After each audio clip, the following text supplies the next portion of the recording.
It's Tim, Pickup Truck Plus SUV Talk.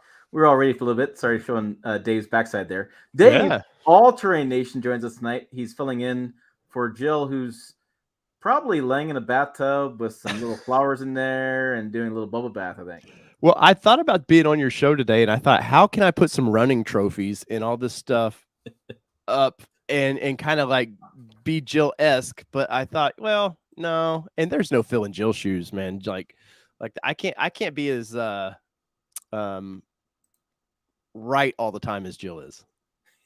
Yeah, she's right all the time. So, guys, you may know something different. I spent some money. So we have new software running tonight. And excuse me for a minute, if you're watching podcast, listen to podcast or afterwards, I just want to check. We're live on Facebook, which is interesting to me. And then I guess we're live on Twitter, but maybe I can see it here. Yeah. Well, look at that. We're live on Twitter. Imagine that. Technology works sometimes. Isn't that crazy? So yeah, I spent a little money on software, so we're trying to make it look a little more stylish. That's right, man. Styling. Well, it looks good, man. I mean, you've always had a great live stream, so you're just stepping it up even better. Yeah, well, thank you, Dave, for the suggestion. Dave helped me out on that one because I was a noob in the woods, not knowing what I wanted to go with, but I definitely want something different. So hopefully it's a better quality. The back screen's a little bit better. Yeah. Can we squish Dave in a trunk or something to help him feel more like Jill? I'm probably... Okay, so my phone is giving notifications. We're live. Everything's going notifications live. So no technical issues going on tonight, which I'm very excited about. So I wanted to dive in. We got a lot of stuff to talk about. I haven't done a live stream for a while because, well, a variety of reasons. But frankly, I'm kind of lazy and not feeling well. But I feel well tonight. So we have a live stream going. I want to touch on a couple things. I want to touch on some comments that Dave and I have been talking about offline. Doug Demuro has been being interviewed lately. If you don't know Doug, he's a massive automotive YouTuber. He's got 4.5 million subscribers, something like that. He's got a very interesting viewpoint on a few things I want to talk about from a veteran journalist standpoint. I also want to talk about the Toyota custom orders. Toyota custom orders, because there's been a lot of debate about that. I also want to talk about V8 engines because a lot of debate about that. And then I have an announcement to make. Maybe we should do an announcement first. Yeah. Okay. So the announcement is, for those watching and wondering, I was at my Ford dealership today, and I happen to know my friend over there, Tom Horns, the sales manager, and him and I were talking about some things about the Ford and everything's going on. And I ordered my wife a truck. that's the gist of it. So my wife. And Tim was a little worried about this, by the way. Like, I talked to you on the phone earlier today, and Tim's like, I don't know how this is going to go. So I have never ordered my wife a vehicle without her. You know, she's basically bought everything. I mean, and her, because whatever, married life and that kind of stuff. And so I bought her a truck. And there's a couple of reasons for this. And number one, I'm going to get to this, and let's just show. It's kind of out of the bag, right? So the bag is, I bought her a Ford Maverick. Okay. So why did I buy a Ford Maverick? Well, a couple things. First, I asked the dealer, if you guys caught the news story, the Ford Maverick is not going to be available for order soon. So it turns out soon is today. Right. Who knew that today was the last day you could order it? So I knew that her Mazda lease was coming up in September, and that if I didn't order it today, you can't place another order until like July, and then it's almost like January till he said you could get them. And that's a 2023 model. So, yeah, I bought her that. So, well, I thought you said you bought her a truck, Tim. Well, I'm calling it a pickup. my 8-year-old, or no, my 10-year-old looked at the picture and he goes, "Dad, that's a truck." And I'm like, it's going to be continual argument on the channel. But a few things to talk about with this was that I actually got that color, by the way, too, red. She likes red. Is that the hot chili pepper red? Yeah, it's a hot chili pepper red. So I bought that. Your man, what's Johnny with really yeah. So I bought that. I put my order in. I didn't sign paperwork, didn't take a loan, all kind of stuff. Right. I did get the Equipment Group 500A, which I don't know what that means. I got the FX4 off-road package because we have dirt roads, and he said it would actually sell better. Power moonroof Lariat luxury package for $3,750, and the reason why is Lariat luxury comes with heated seats. Ford does weird things with their packages and heated seats. Like I couldn't understand with the Bronco. Like I got heated seats, but no heated steering wheel. I had to go into the high lux package, and I'm like, I don't want all that stuff. I know, it's kind of strange. I did not get the 4,000-pound towing though, because I just. So you're not going to use them on the farms, what you're saying? Well, I mean, if we need a tow, we'll take my other truck. That's what I was thinking. Like, we have two. And so I got the splash guards for Copilot 360. So total price is $37,425, and we'll be trading in the Mazda for it. So, and she's really leased that, and she's really below miles. So, wish us luck for not spending another $1,000 a month for a payment. Well, that's a deal of a vehicle, man. I know early on, me and you were like, Dave, this is going to be a hit, and I was like, I don't know, because it was just the way they initially talked about it was like, it's weird. And who would have thought? I don't think Ford would have thought that it was going to be the hit that it is. Yeah, I mean, it's funny. I have a story going live in 2 hours on the website, and pickuptrucktalk.com. There's my plug. Anyways, it's basically my old man rant going off, and Jill had to edit it, and I feel bad for her. But in that thing, I talked about how the Ford Maverick, not Ford Mach-E, the Ford Mach-E, right? And the Ford Mach, think about this: the Ford Mach-E and the Ford Maverick were about the same time frame, and I'm being very loose here. 6 months apart. What do you think? Was it 6 months, 9 months in that range, Dave? Yeah, the Mach-E was last May somewhere, and then they launched Bronco, then Maverick. Yeah, so I mean, fairly recent, right? So the Mach-E in December sold like 2,000 units, and the Ford press release said our electrification is up 39%. We have the best industry. Da, da, da, da. And the Maverick sold 6,000 units. Yeah, and I'm like, and then guess who got closed off from future orders? It wasn't the Mach-E. So I'm like, yeah, I don't know. I kind of think to myself, like, we have all this attention on the Mach-E, all this attention on the EVs, and like the Maverick is legit. Like, I think the Maverick is for. Well, is it just a price point though? I mean, obviously Ford doesn't sell cars anymore, so this does fit that kind of. It's going to ride like a car. You've done many drives on this thing now, but ultimately, I know yours, the one you're picking up, is a little more than the average one. But is it just because it's a price point, and they're like, I was thinking the other day, there's no $18,000 cars really anymore. Like, I remember as a kid, like, you used to get the newspaper, it'd have those drawings of all the car ads and stuff. It'd be hand drawings of these cars. And I remember the Cavaliers and stuff being like $8,000. And I was, as a kid, I thought that's obtainable. As a 16-year-old, I thought I could eventually afford that. Now it's like $29,000, $30,000. Yeah, so I mean, that was 37,000, and I was like, everything's 30, 37. Yeah. I mean, you can get a Maverick. The thing is, you can get one for 20. You can. Mm-hmm. I mean, it's fine. So yeah, it's just one of those situations. Oh, there's a question. Why Maverick over Hyundai? Ooh. Well, honestly, Justin Davis, the simple answer is I don't have a Hyundai dealer anywhere near me. That's the simple answer. Like, I'd love to tell you it's more complex than that, and I did deeper research and such, but I just don't have a Hyundai dealer anywhere in my. I think, honestly, I'm not even sure. I think there may be one in Cheyenne, which is 90 miles one way. And it literally was just, I was sitting in a dealership, and it was a impromptu purchase. As much as a $37,000 vehicle can be an impromptu purchase, but yeah. With the lease, we need to do something. So I had to make a decision, somewhere. And we had talked before about whether or not I wanted my wife to buy a truck. So from a business standpoint, having her have a pickup, or in that case, a little pickup or a truck, makes more sense than her to have an SUV. It really does. And she's gonna do reviews on it. She's gonna use it, and I think it's just gonna be perfect because, there's a little bit of like a girly attachment to the Maverick, and I'm fine with that. I mean, sure.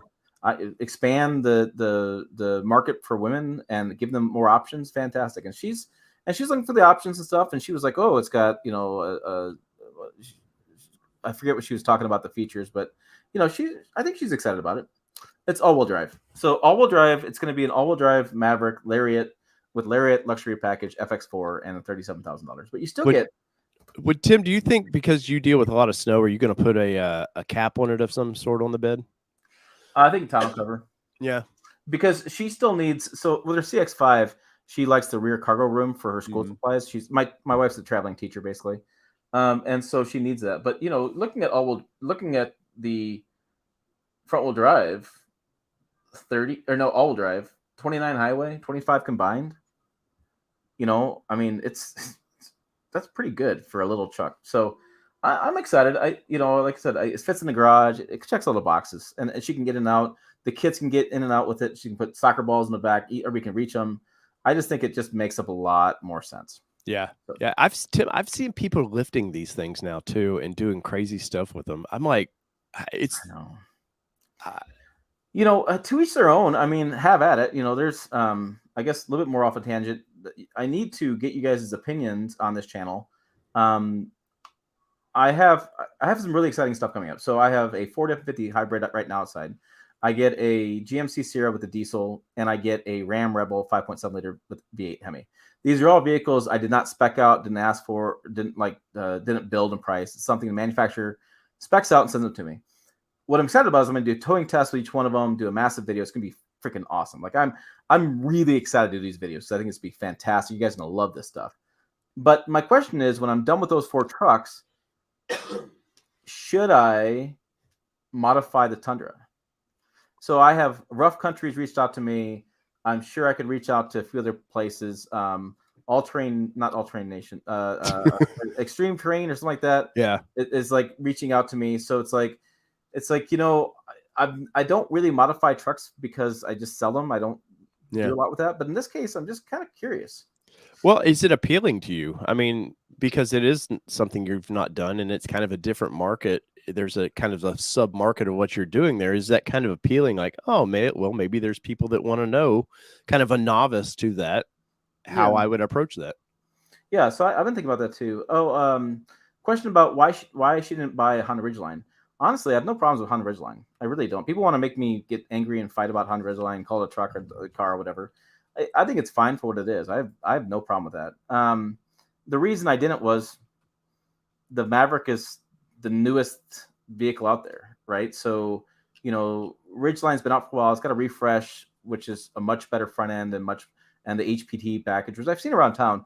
I thought I'd hate the chrome, the bronze wheels, but I actually don't mind them. Yeah, looks fine. It's weird. Like when I was a kid, I've seen bronze coming back like crazy. When I was a kid, nobody wanted bronze. You wanted chrome everything. Like you wanted these Kreger wheels. I used to have an S10 with these Kregers. It was lowered and all that. But now bronze is like the it color for adding some bling to your truck or SUV. Yeah, and so Playwave said it right. Probably because Maverick is newer and generate more views, and that really is the situation. I mean, as much I will say this. I want to buy a Power Wagon, but I can't find one. And not that I can't find one, but I don't. It doesn't make sense for the channel. Frank wants to know about Ford slashing dealer inventory by 50%. They could slash it by 100%. My Ford dealer in town has no brand new F-150s. He can't get them. Every vehicle he has coming in is sold. Like he can't. In transit, they're sold. Like nobody has inventory. Didn't Jim Farley come out and say that they would rather dealers have to order customers' vehicles because they feel like it's better satisfaction from the customer actually getting what they want? Sure, there's a slight wait, but I feel like there was an article a couple months ago about Farley saying that they want dealers to keep some stock, but they want customers to order their vehicles. Yeah, I think. I mean, it's smarter for the dealer. I mean, my dealer, I was talking to him quite a bit today, and he's like, yeah, it just shows up and it's sold.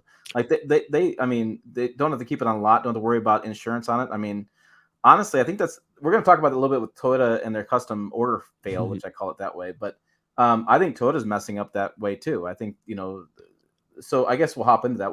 We'll skip ahead. The Toyota custom fail. I mean, so if you guys know about Toyota's ordering system, you can't actually custom order a truck really. I think Nissan's the same way. Is it? I think so. You kind of can if you want to wait, but the dealer's always trying to match up. The dealer's trying to match up like 80% of your wants versus what they have coming in. So you can't really custom order anything. But I believe that the way the market's going and people are so used to custom ordering stuff now, I think we're going to head to it that way. And I think Toyota's business model may have to change eventually to keep up with the new trends. In Europe, I was doing some research on this. In Europe, apparently, they're used to custom ordering stuff. They're used to waiting for stuff. In the U.S., we want to go on a lot. We want to see, like to Frank's point, we want to go on the Ford lot and see 60 F-150s and pick out the one that we really like, right? But that's not the case. It's just it's dealers don't want to have the inventory anymore. Dealers. Is that a strain on Ford itself? I don't know the back end how dealers work, but I'm assuming at some point Ford is somewhat financing, even if it's for a short 90-day thing till the dealership's banks divvy out the money. Is it like a strain on the brands to do that? That's cash out there, right? So it's something you haven't been paid for. So in Ford's case, if every truck going to dealership is sold, you're not financing stuff. You're not sitting on inventory. It's like, well, for example, these hats, right? So I bought 10 of these hats, and I'm going to sit on these for months until maybe. Wait, Tim, your audience doesn't want to know that you sit on hats. Okay, they don't want to buy hats if you're just sitting on them. Right. But it's just retail. It's the same idea. Yeah. Like I don't want any inventory. I want everything to sell right away. So, real quick question about tow hooks is no, there is no Sequoia. Here's the interesting part with the Toyota and tow hooks is that the Land Cruiser doesn't have it. The LX600 doesn't really have it. The Sequoia doesn't have tow hooks. The Tundra doesn't have tow hooks. The Tacoma has barely one tow hook, and the 4Runner has got two. But I guarantee in a redesign, they're going to go down to one. Yeah. So super conservative company, man. They, I don't think it's a cost thing either, is it? It's really just more of the way they want to do business, right? Yeah, it's what I'm hearing from Toyota is that it's partly safety because they're a global company and they have global crash standards they have to hit throughout. That they take all their vehicles for the global crash standards, and they say they can't pass the global crash standards with tow hooks in the front. Now, who would be the toughest? Because I've always heard California is the toughest and kind of the global leader of crash and safety. California is the toughest on emissions. Yeah, but they're not the toughest for. No, it really comes down. Honestly, the IHS and NHTSA do the best job in crash. I haven't seen many of the European stuff, but that's the story I'm getting. I don't know if it's real or accurate or not, but that's kind of the story I'm getting. So I don't know. It's interesting. Jeep, Ram, and everybody, GM now does all these colored tow hooks and stuff, and it does look like a glaring issue. Because who would have thought 15 years ago you would have never thought manufacturers wanted to hide tow hooks. They needed them there, but they didn't accent them the way they do now. And now it's a form of toughness, and people just getting used to that. And then Toyota's pulling back, going, you know what? No, we're good. Yeah, it's interesting. So I did a story once upon a time about bull bars.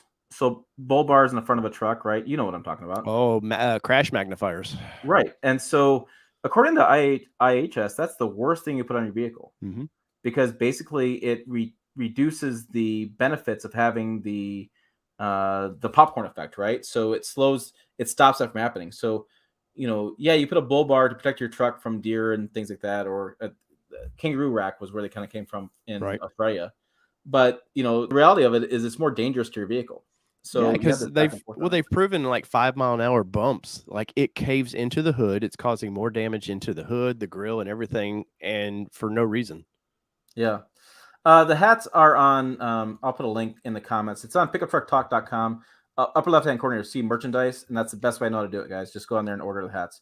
Yeah. And I do have a selection of hats of the other style coming too. So Tim, I know there's a couple of my viewers from my channel on there. Guys, if you're new to me, check my channel out. But hey, I challenge my people. Somebody needs to throw a super chat in here. One of my crew there. I want to see. Tim never gets super chats. I don't need. Yeah. And there's a membership button as well. Like you wouldn't believe what a tiny little bit of just adding some membership, how that helps support channels. So I know Tim's too nice to say it, but I'll do it.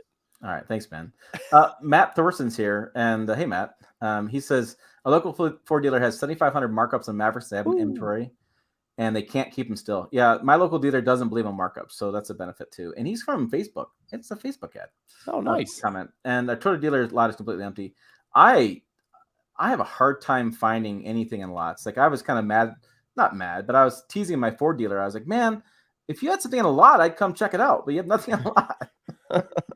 Hey, YouTube car spotter, $3. Thank you, buddy. Look at there, man. No, my dealer's the same way, Tim, and Murfreesboro's a fairly, we're a metropolitan of Nashville, but our dealership is large and in charge, but has nothing there. Yeah, I mean, I've checked dealers all over the place, and there's a comment of Frank wants to talk about Ford and being behind in production. Have you seen the Facebook comments on groups for Tundra?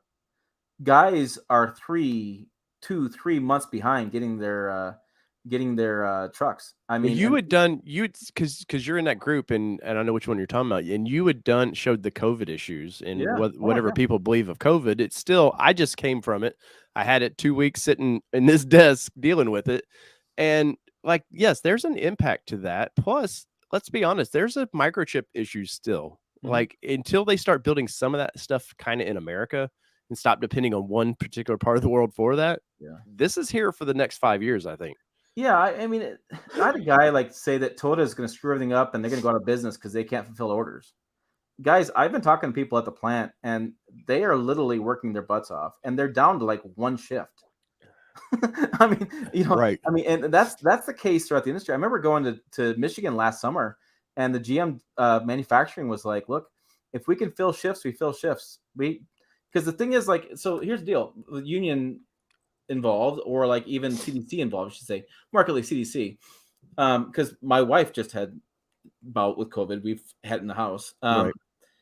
If you get exposed to COVID, like I was exposed, but I tested negative, I have to self-quarantine for 5 days and then wear a mask next 5 days. So if I get exposed to it at any point, I'm out a week. And that means if you're running a shift, you could be people walking out the door. I mean, what's that thing? What was it? Adele in Vegas had to cancel her concert because she ran out of people. I mean, I knew you were an Adele fan. I just knew it. I'm glad it came out on stream. Right. But yeah, it's just there are so many issues going on with supply chains. I don't blame anybody. I mean, you can, Frank's blaming the UAW, blaming all sorts of stuff. Have at it, but I don't blame I know anybody. Ford with the Bronco is there's a batch of December builds that they can't release right now, and it's because they just needed chips for these things. And Ford had structured Bronco to be priority 1, and if their priority 1 vehicle can't get it, yeah. And there's Toyota sitting in parking lots waiting to be shipped because they're waiting on parts. Yeah. And people are like, well, it's sitting right there, I can just get it. I'm like, they had to move it out of the factory because they're waiting for parts to come in. Like the same. So here's the thing: when I bought my Ford last year, I had the same problem. My Ford was sitting in a lot for a month, and I had to was fortunate enough to get one through to get one for my to buy. Right. But I was fortunate to have enough people in Ford upper management to get it through. So it's it's just crazy. But which manufacturer do you think's hurting the worst with all this? Because I mean, obviously, I think the big three are all these companies are global companies, so they all have their fingers in everything. But is it some of the smaller brands, say like a Nissan, Mitsubishi, someone like that probably really feels affected this versus some of the others? Because money talks, and I imagine there's a auctioning of chips right now. Oh, yeah. I'm actually working on a story that isn't live yet, but I'm waiting for confirmation back from General Motors. Mm-hmm. I tend to believe they're going to get hit the hardest in that they're trying to build the Hummer and they're trying to build that outgoing. And electric trucks take more semiconductor chips than straight gasoline. Yep. And the story I'm working on is there's a story out there about GM is still cutting out heated steering wheels and heated seats on Silverados to save the chips to use in a Hummer. Well, is in some of that too, what they were promising, you can buy it and then in 5-6 months we'll install it. Yeah. I mean, there's, I tend to believe, I think GM's strategy is really in trouble. Well, they're all over the map, man. They don't know what, like with the off-roading, my channel likes off-road vehicles. Like they're just out there in no man's land. Like you got the Bronco coming back. You've got Toyota who loves doing off-road things, even the full-size trucks. They just love that. Ford seems to love it with Raptor and all that. And then you got GM over there. Like they brought out the Z72, which wasn't just kind of enough. It was like, well, hey, we attempted. But now they're like all in with Hummer. Like you're saying, it costs more to manufacture that vehicle. And they've stated, hey, we're not doing by whatever date. We're hardcore. We're all electric. And the brand's in trouble, I think. Will they collapse? No, but I think they're losing market share. What with full size truck is Ram once again second place? Yeah, as of last year. So last 2 out of 3 years, Ram has beat Chevy. They haven't beat. Depends how you look at the numbers, right? So they didn't beat GM, but they beat the Silverado. And I wrote a story about that, and I did a video on it too, because there's so much attention made on EVs and such, and this, that, and the other. But I think Ram beating Chevy was the news article from last year. And you can blame semiconductors, blame whatever you want, but Ram and Chevy are in the same boat with semiconductors. Yeah. And so, I mean, I believe as a company, if I were to get excited about any truck brand, it's got to be Ram. I mean, not only are they building the classics, so you can buy the prior generation for less money. Yes, which is a great option, right? Sure. And they're building a full assortment of everything from a Bighorn all the way to Laramie Longhorn and the whatever Laramie yada yada. But they have tons of special editions people love. They have 3 engine choices. They're giving choices. They're giving things, and they even after being out since 2019, I still think they're the best looking truck out there. It took me a minute. That truck took me a minute. And it's a lot like your Tundra that you have. I like the Tundra. We both got to test drive it in Texas, and I really, really like that vehicle, but it was slightly polarizing. And that's how my take was on Ram when that generation came out. I was like, and now I'm like all in with it. I'm like, I think it's the best.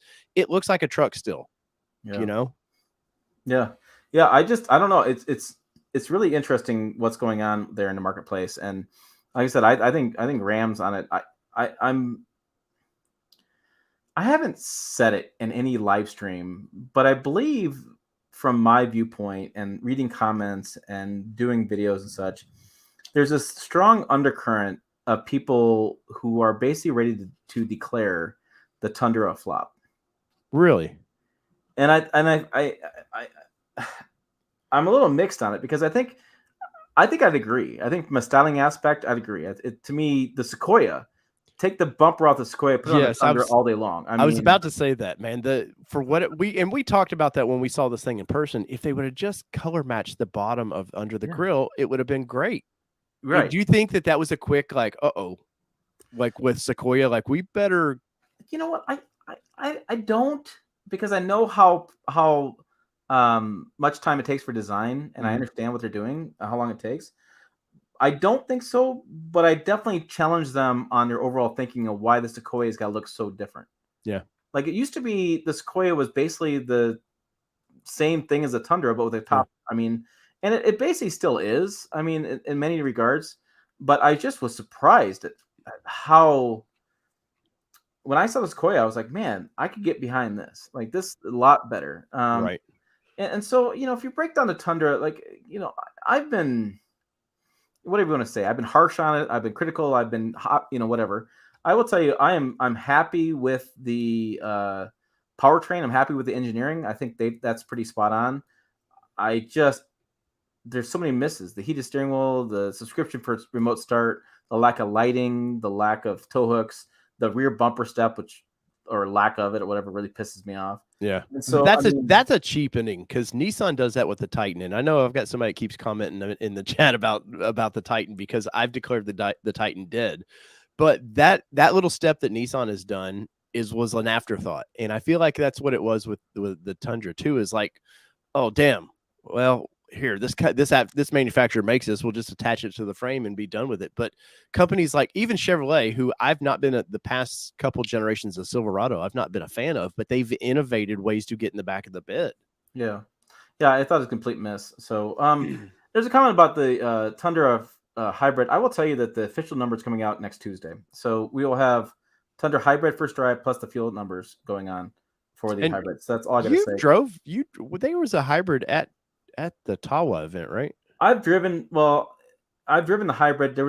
We did the Toyota drive at the Texas event, and then we had the drive afterwards in San Antonio. So I've driven it. I couldn't go to the event, guys, because of a COVID exposure, but I've driven it, and Jill has a video. She towed with it. She drove it. So Good stuff coming up on February 1st, next Tuesday. I just want to know where Jill was hiding. Did she find a new place, like maybe the spare tire, like she could get up under the spare tire and hang on that way? Or where's Jill? Where Jill is like, where's Waldo now? Right, It's right, like right. you need to do a thumbnail and put Jill somewhere in there and just where's Waldo? Yeah, I thought it was pretty funny where she actually sent me a bunch of thumbnails of things she was working on for the video, and one of them she's sitting on top of the camper, like her legs are crossed, and you see the truck behind her, and she is all over the place. So, And if you in the audience, because I've got to meet Jill, if you think that's a put on, that is all Jill. Like Jill is crazy like that and just likes to have fun with these vehicles. And she pushes Grumpy Bear over here a little bit too, because I seen her pushing Tim in an event, like, come on, like let's be crazy. And Tim's like, no, I'm serious here. it's funny. I don't see it as much as other people do see it, but people really love Jill and me on camera as far as our personalities. Well, you're married, right? You're right. But we're so different in that, and it just works out well. Hey, Driving Sports TV's here. Hey, Ryan, or L Ryan. I think it's Ryan. All right. Anyways, so I wanted to get to Doug Demuro because again, we've kind of pushed this off in the back, but I want to see if I can do this. This is something that Dave and I have been working on. He's been helping me, so I'm going to do this. And I'm notice he puts my name in there, so when it doesn't work out right, he's like, "See, that was Dave." Yeah. See. So I'm going to do the Chrome tab. So let's see if this works. Huh?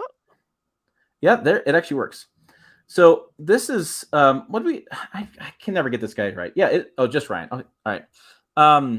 Sorry. Oh, Ryan. Sorry, Ryan. Yeah, Ryan's a good guy. You should watch if you guys want to watch something really interesting. Go to Driving Sports TV. I like Ryan's stuff. A little different, and he's got an off-road trail, and he does some really good camera work. Nice. But I wanted to bring this up. So Doug Demuro, as you know, automotive journalist and big time guy, and he was on the Smoking Tire podcast, and he's on MKWQW65S. Yeah. Exclamation point. I forget whatever. Marcus or Mark. He's amazing reviewer though. By the way, and actually a good interviewer too. Yeah. So I want to play this segment, and Ryan, hang on, Ryan. I know you're here in the YouTube, but hang on. I want to play this segment, and you and I can talk about this because it's been going around, and it's interesting. So let me see if I can do this. So with car companies in the past, like review units is what they're sort of referred to in the tech world. Do you have any like review unit horror stories, or is it mostly smooth sailing? Because with cars, it's a little different. I've had cars for a couple days or a week or so, and it's like you have to deal with insurance more, and you have to deal with like what if there's rock chips on the car when you give it back, and how many miles you're allowed to put on it. So it's a little different. Right. Yeah, they send the press cars. I really, for a very long time, I tried to avoid any press cars because I always felt that if the manufacturer is providing you with something, then there's a question of objectivity there. And so for years, I wouldn't take press cars, or I would take one every couple months or something. But when COVID happened, my wife and I were trying to get pregnant, and I just didn't want to go to car dealerships, which are like notoriously some of the most conservative. I didn't want to deal with any of that stuff. So I started getting more press cars coming in, and that started to come in. And so I do that a lot more now, although I still think it's kind of a 50-50 split with owners and press cars. Yeah, the cars come to your house with a full tank of gas and fully washed. And I know some car journalists who don't possess a personal car. And so at that point, you have to wonder, these guys need this to continue, right? Like, are they really being objective? They can't. And meanwhile, these are car people car journalists who don't own a car. I know many of them who don't. And so I always try to kind of resist that thing. But they show up, and then you have it for a week or whatever, and you provide your impressions. The one big benefit to it, even as questionable as all that sounds, and I still think it's very ethically dubious, having a car for a week, you really do get the chance to, you drive it at night, you drive it in traffic, you drive it in rain, and you get the chance to really kind of experience it more than me showing up at a guy's house, driving it for an hour, filming it for 4 hours, and then it's not quite the same. Yeah, that was always my challenge with car videos, is I want to spend more time with them. Like a phone. Like, one of the common questions I get is, how long does it take you once you've gotten the thing to feel like you know it well enough to give your impressions or whatever? Like with headphones, I can spend 3 hours with a pair of headphones and know everything about them. Okay, so 3 hours of headphones is a little questionable.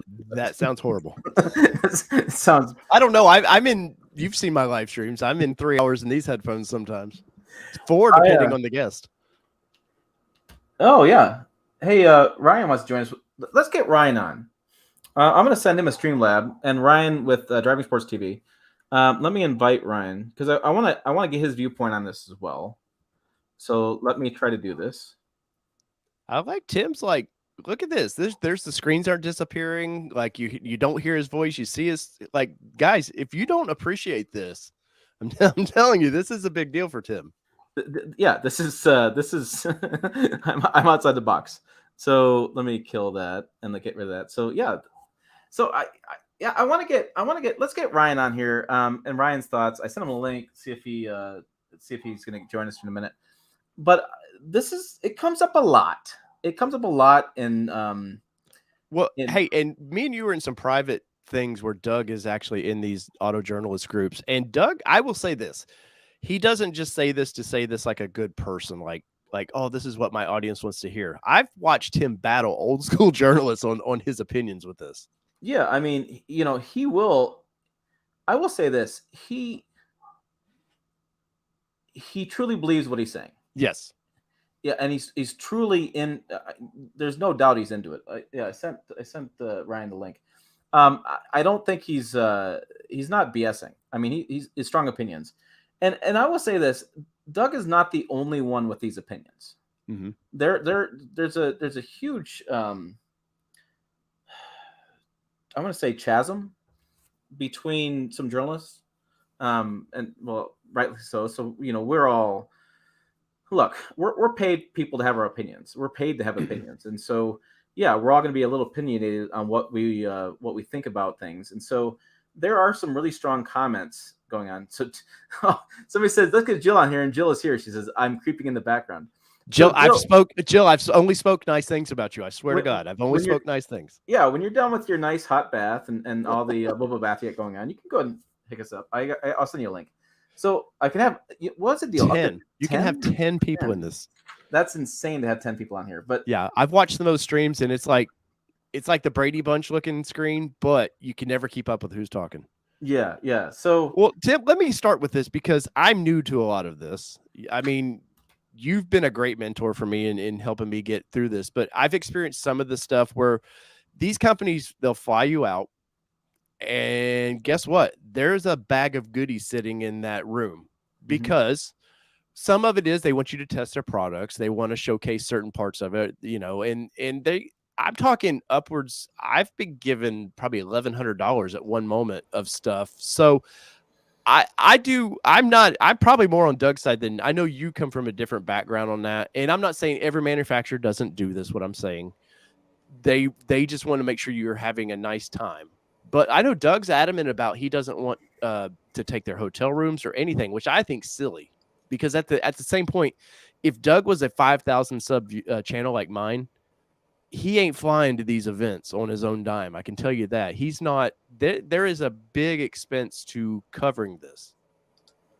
Yeah, and the other thing too on that is so I've talked to brands about this, and when you don't accept the hotel and you want to pay on your own, you know what they do? They charge you like $10. Really? Because you're technically paying for your own at that point, right? Right, but so there's Ryan, and the brands have basically. I talked to Ram about this quite a bit, and they're like, if you want to pay your own way, pay your own way, but we're just going to bill you like $10 because they've already paid for all the rooms. You're not. Yeah. They can't just say we're not. Booked all these rooms up. And we're going to all of a sudden take one off and sell it to you. But so Ryan, you're on here, and sorry for no video. I don't know why StreamYard is not allowing my studio. I have a multicam studio set up here, and it's just not letting me go live, and I don't know why. So you get my audio only. Yeah, well, I've seen your camera setups, and holy cow! Like I'm really Nebraska when I do my reviews compared to Ryan. It's all good. So Ryan, we'll see if Jill gets on here. Jill, I sent it to your Facebook if you hop on. But before I weigh in, we're talking about Doug Demuro, and did you hear the clip, Ryan? Yes, I did. I did listen to that. So let me think. Give me your thoughts here. Well, you've been a journalist how long?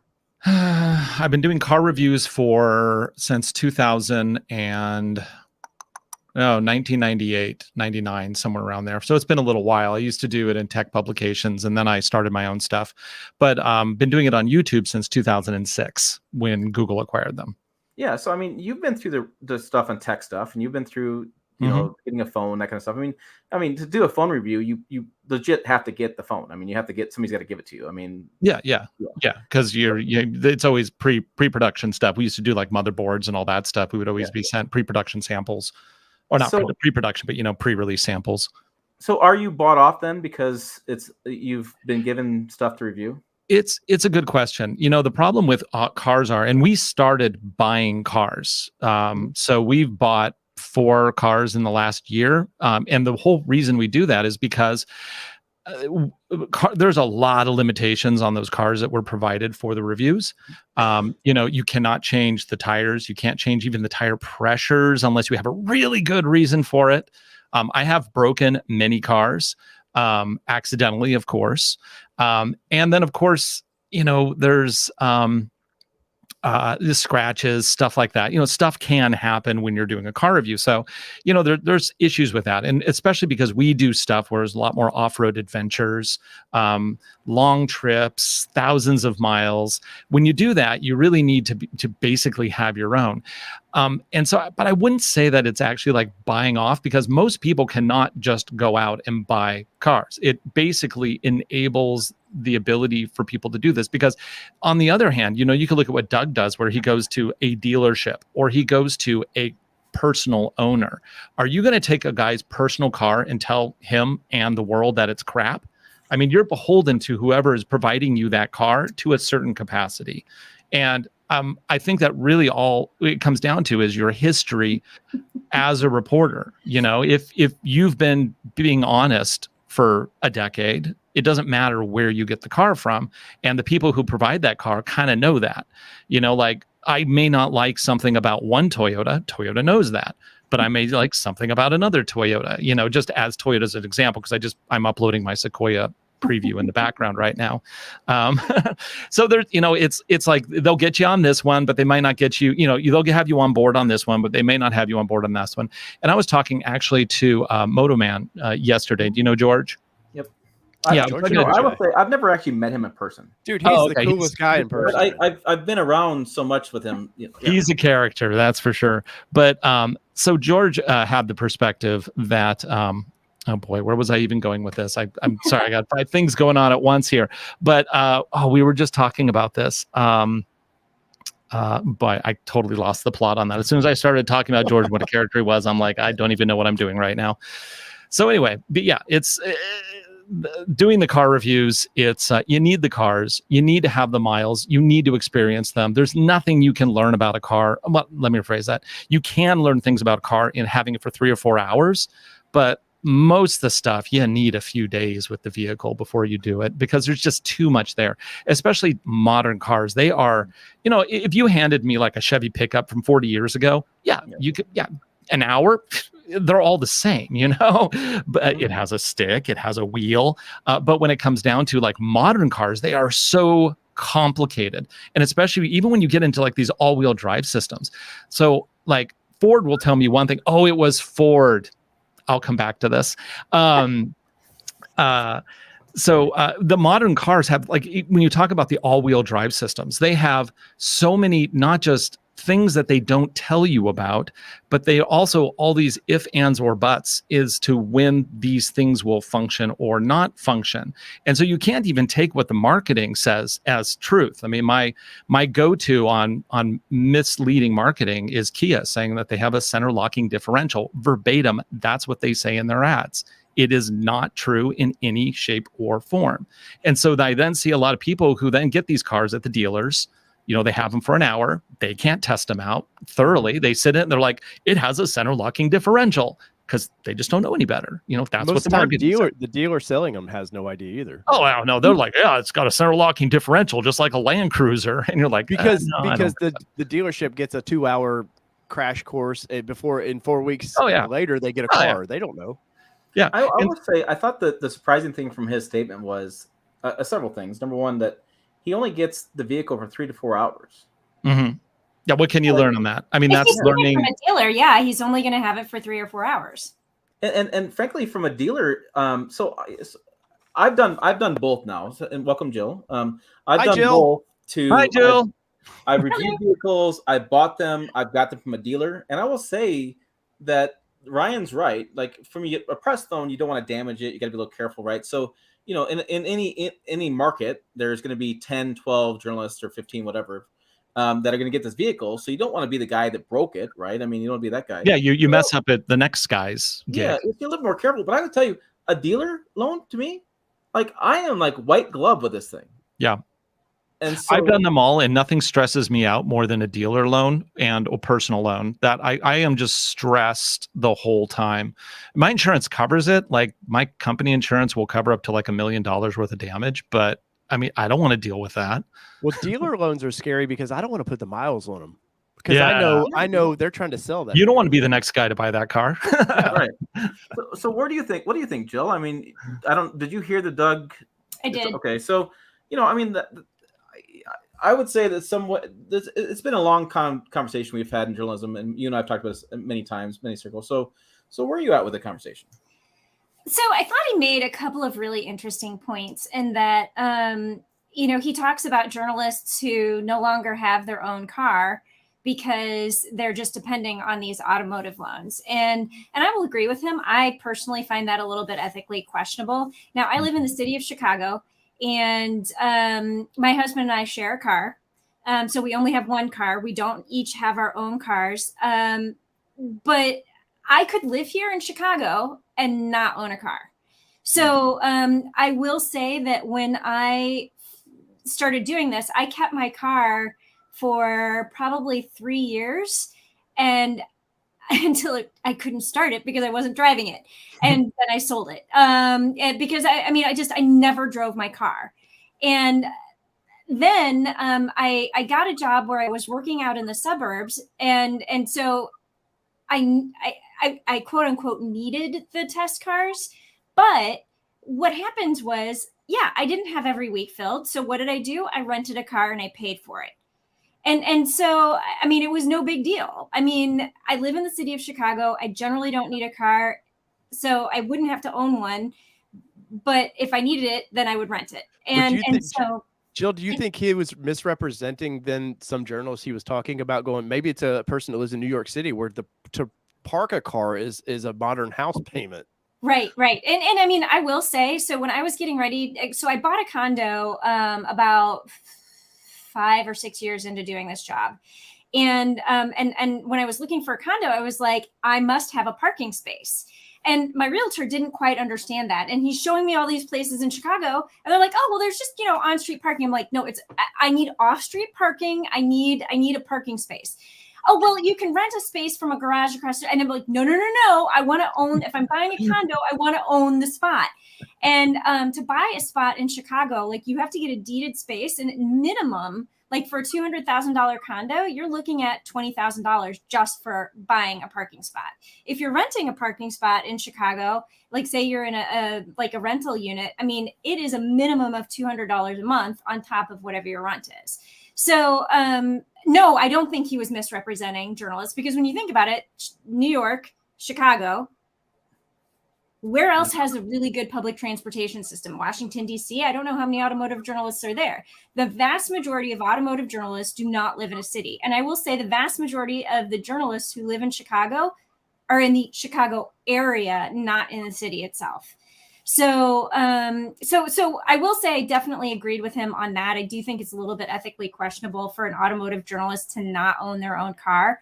But it's also one of those things where it's like, well, I own this car, but I'm never driving it. So it's I'm killing it, like slowly and painfully killing it. I have 2 of those downstairs, by the way. Yeah. I mean, I had a Tundra sitting outside the house for 7 months. I was making $700 payments on it, and it didn't move. And I thought, well, who's the bigger idiot here? The guy making $700 payments so he can prove that I own a truck and I'm part of the, I have my own vehicle, or the guy who's going, why'd you waste, was it $5,000 just to say that? Right. I sold my Jeep today, by the way, my Jeep Compass. I decided yesterday, I was like, okay, I got this, I got that. Editorially, I just couldn't come up with something that I wanted to do with it. I've owned it for 45 days and I sold it today. Yeah. I mean, that's the thing is like, the other thing I question about, like that he talks about, is that there's an ethical issue, like how objective are they going to be if they bring in the vehicle that's washed and full of gas? Yeah, and that I disagree with him, because there are some people, I would say they're more influencers rather than journalists. And those people, the difference is those people not only get a free car with gas and have the car washed, they get paid $10,000 then to drive the car. And Yeah, they get a something. Yeah. So that is something completely different. However, the general person who is watching YouTube or watching us doesn't understand the difference. And so there are people out there who are actually getting not only the free car, but then also paid $10,000 to, like, the first time I learned, like, I was taking this trip somewhere and there was an influencer there. They got paid $10,000 and a free trip. And I was like, what? I mean, not that I want that, but I was like, what? My father-in-law still doesn't know why I don't get $10,000 checks to go do these things. And I'm like, I'm a journalist. I can't do that. Well, So going to look at your content, Ryan, and then they're going to go look at that influencer's content, and they're going to be like, well, why is this guy so mean? Like, I've noticed on these trips with influencers as well, they are treated way different than me or you would be treated at these events. So let's transition, talk about events here, because I have some thoughts on this. Is that I got to jump out, guys. Thanks. I got to go pick up my kids, but thanks for having me on. We'll do this again in the future. Bye. All right, thanks, Ryan. Thanks, Ryan. So, I've been on many press trips over the years, and Jill goes on more than I want to go on. But, and Dave's you've been on one that you've kind of seen behind the scenes. Mm-hmm. I have two thoughts on press trips. Number one, I don't enjoy going to these really, really fancy restaurants and hotels. Like if I had my voice, I'd be like somewhere easy to drive and a Holiday Inn Express. I wish I had a say on that, but I don't.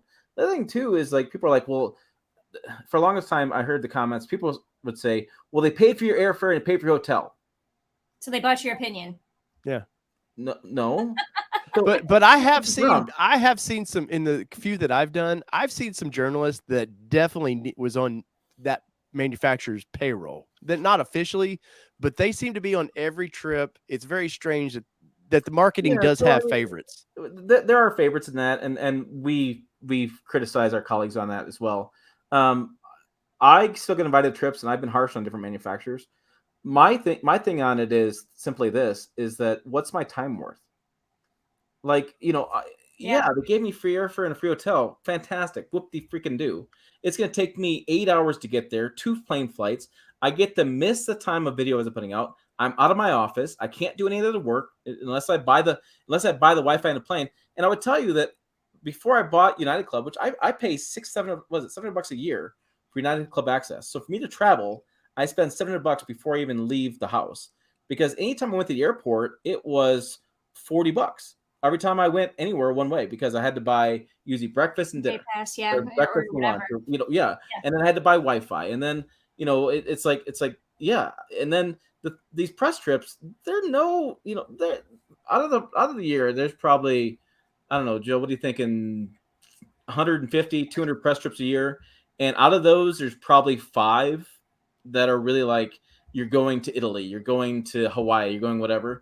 The rest of them are like, fly into this location you've never been at, go into this hotel you've never seen, hop in this car you've never driven, drive for 3 hours, see a presentation, eat a crappy lunch, get back on a plane and fly home. Like legitimately, there's times I've turned down press trips because the vehicle wasn't important enough and wasn't worth my time. It doesn't matter that all of a sudden I get the paid airfare and stuff. Like I'd rather be home. And so my theory is every car is worth my time. And I don't play favorites. If somebody invites me to an event and I have the time and they hit me first, because sometimes you get invited to 2 events at the same time. Right. But so, and I definitely say, like, whoever invites me first, like, they got first dibs. But to me, every car is important, and every car is worth my time. But I do not feel a sense of obligation to be like effusively positive about it. And, I and I've actually been called out by the manufacturer before. And I was just like, look, here's the thing. When I say negative things about your vehicle, that's actually really good for you. Yeah. Because then when I say something positive about your vehicle, people understand I'm telling the truth. And so one of the things that I love that Tim does and that I've tried to start adopting is he does the 5 good things, 5 bad things videos. And I think that is flipping brilliant, because there are always going to be good things and bad things about every car. And so it's one of those things where it's just like, you know, not everything is going to be sunshine, roses, and rainbows. And so if a manufacturer doesn't understand that, and I will say there is one that doesn't seem to get that. Yeah. But if they don't understand that, then you know what? Yeah, I mean, I've been at Yeah. events where I've literally told them, I've went to their faces and I said, "This is terrible. That's terrible. This is terrible." Yeah. Like I feel zero obligation to No. give them any, like, because the thing is, at the end of the day, and the thing I don't think Doug understands is, at the end of the day, all I have is my credibility. Yeah. You know, if Yeah. I Yeah, but drive a truck and isn't it's he terrible, saying that, Tim? Isn't that kind of what he's saying, is that's his credibility? That's his version of his credibility, is saying, hey, I'm not willing to not be bought off, because I know that's how the common people take that, as he's being bought off. But he's saying, hey, my credibility is worth me paying my dime. But once again, if he was a small guy, yeah, and he got a couple. Doug is a weird thing of, he's an influencer and sort of a car journalist. I value his channel for, he gets a lot of cool things before other people can get them. Like he got to go ride around in the new Hummer and all that stuff. And he's taken, there are people that take him seriously, but at the end of the day, he's also a show. And, he's got how he ranks vehicles. And it came out the other day and he brought it up. I didn't realize he's constantly changing his ranking. So if he ranks a vehicle, say he gives it a 50, whatever, next year he's already changing that ranking. So he's not even giving fair opinions of how the vehicle is changing. He's just saying, well, the times have changed, that vehicle's less now. But I see Doug as more of an influencer than actually a journalist. Interesting. So I see him as a journalist, because I believe, and I could totally get this wrong, doesn't he work for like Kelly Blue Book, or No, like, he used to work for one of the he magazines. was Yeah. writing Yeah. a column for Auto Trader or something like that. He was writing, and he gave it up because, I mean, he started his car auction site. So it's like, this is interesting. He writes statements, paragraphs about the vehicles are being sold on Cars and Bids. He doesn't even write all those now. Well, I know he's He trying says to he get his does. team to write things up, but I mean, isn't that a conflict of interest where you're writing stuff about the vehicle and adding to some thoughts between people bidding on it? Like here's the thing: if somebody watches my video or our videos or whatever, and they go and buy a truck or an SUV, whatever they're going to buy, an SUV or a car, God help them. If they go buy that kind of vehicle, I say congratulations. I don't feel like I steered them one way or the other. I'm just trying to provide information to help them make an informed decision. Like at the end of the day, my biggest thing is I want to have informed consumers making informed decisions. And that's it. I want, if you want to go buy whatever, I want you to be informed. And so I'm like, well, he's doing Cars and Bids and trying to build up this Cars and Bids site. And I'm a little lost on where his reviews have now turned into ads for Cars and Bids, because every one of, and I do not blame him for this, because let's be honest, at the end of the day, he's planning his future. YouTube may not be the rest of his life, but guess what? You have a popular car auctioning place and you're making some money. But definitely, that, like you're saying, he's sort of you're watching an ad now.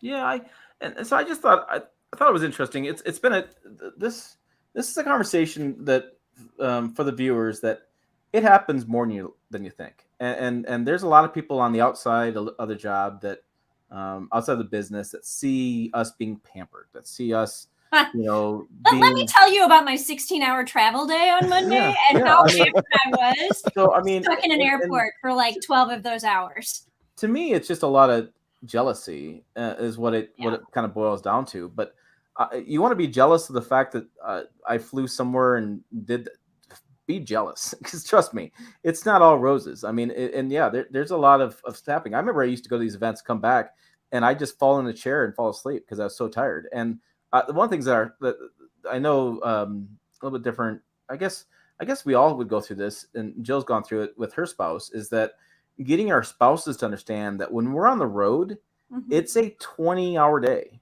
I mean, it's you don't sleep well in hotel rooms, and you're working late, and you got to answer an email right away, or you got to make sure things are posted. You got to make. I mean, so think about this. Jill's on the road, and she still has obligations to the website.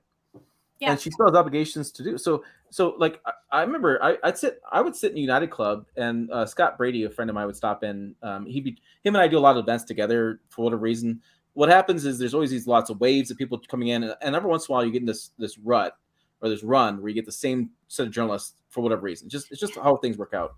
And I'm sitting next to Scott Brady, Overland Portal and Expedition, Expedition stuff. Overland Journal Expedition Portal. That's what I was trying to say. Yeah. And him and I are sitting there in United Club after spending 14 hours the day before doing work, filming, talking, smoozing hands, dinner, drinks. And then we're trying to work on our business, respond to emails, get things caught up while we're sitting in United Club, waiting for a connection because we know if the plane is the Bombardier 700 doesn't have Wi-Fi, we only have, and that's a 2-hour flight. So we're going to make sure we're going to get there, we're going to land, and then my wife's texting me and things.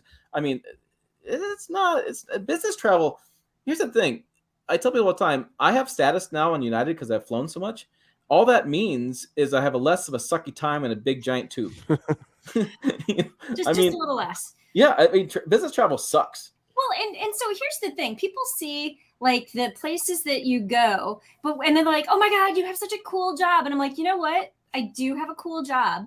But let me tell you what my day is like, because I didn't just go to this place and drive the car and then, write 400 words about it, which, by the way, there are a lot of automotive journalists who do that. No. So when I hit the ground running, so as soon as I can get into a car, the presentation's over, I'm like the first one in line to get into a car because I know. I can attest. I watched Jill run from Tawa, the last Tawa event, run to the first car she wanted. Because I know I'm going to be working an hour past everybody else, at least. Because in addition to writing a 1,200 word story, not 400 words, a 1,200 word story, I'm going to be taking photos of everything. I'm going to produce a minimum of 6 TikToks about the car that I'm driving. It's probably going to be more like 10 or 12. Then I have to do a YouTube video, maybe 2 YouTube videos that thankfully I don't have to edit anymore. Tim has been doing it, and we now have somebody else who is going to be doing that for us. So woohoo! But yeah, so it's then I have a minimum of 6 Instagram posts, and then I try to do a Facebook post, and then I'm trying to do a tweet. So it's not I envy writers, the people who are only writing. Because all they have to do is go in, spend a couple hours in the car, take a few pictures, and then go drink booze the rest of the day. And I'm just like, you suck, because I've got my couple of hours in. Now I've got to do a couple of more hours because I have all this extra content I have to gather. Yeah, I think Doug's biggest problem is Doug needs to go on more press trips. Yeah, it sounds like he's got this fantasy viewpoint on it. He's very catered to. Yeah, he's talked about it many times that they are bringing me stuff. Yeah, and I'm on the outside looking in on a lot of that because I get maybe 1 or 2 cars a year and that's it. But Doug, and let's be honest, he has 4 million plus subs, so manufacturers are going to want to cater to his desires. If he was a 50,000 sub channel, I guarantee you he'd have to work his ass off and get out there and do the work like you're talking about. And Jill, to your point, you were talking.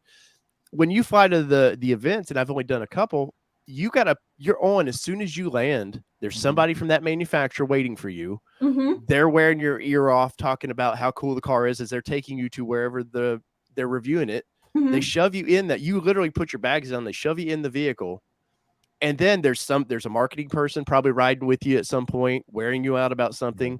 And it's overwhelming. And for you guys, because I don't do the website stuff like you guys do, I don't know how you guys do that stuff. Well, and video, right? So so the Lexus LX 600 is a good example. So I flew all day and got there at 2:00, whatever. I had a walk around at 3, and that walk around was basically it for the vehicle. So I should have actually done the walk around, then gone and filmed it, and then went to my room and processed it, and then ran to dinner, then came back and went, and then the next day they're like, here's your car. You fly out like at 4:00 or whatever. Well, you got to be on, and you got to do the research. So I try to read the press releases on the plane. I'm going through the details. Like I have notepads full of specs and things. And I've literally got to the point where I don't even talk about specs on camera because I'm gonna screw it up. Like I just talk about what I can and then do a chart on the side. Yeah. I'm like, I actually would prefer not doing first drive events, and because of how much harder video is. And for a long time, there was, and there's still to some degree, some manufacturers, they have separate waves for video because video is so different. When I was rider only, it was so nice. It was so much easier. I'd get hammered at the bar and I'd stay up late, whatever. Oh, so Jill was talking about you is what she was saying. Well, it turns out you do look hungover on camera. And so I did learn that one the hard way, right? So so you got to be. So I'm always very careful the first night.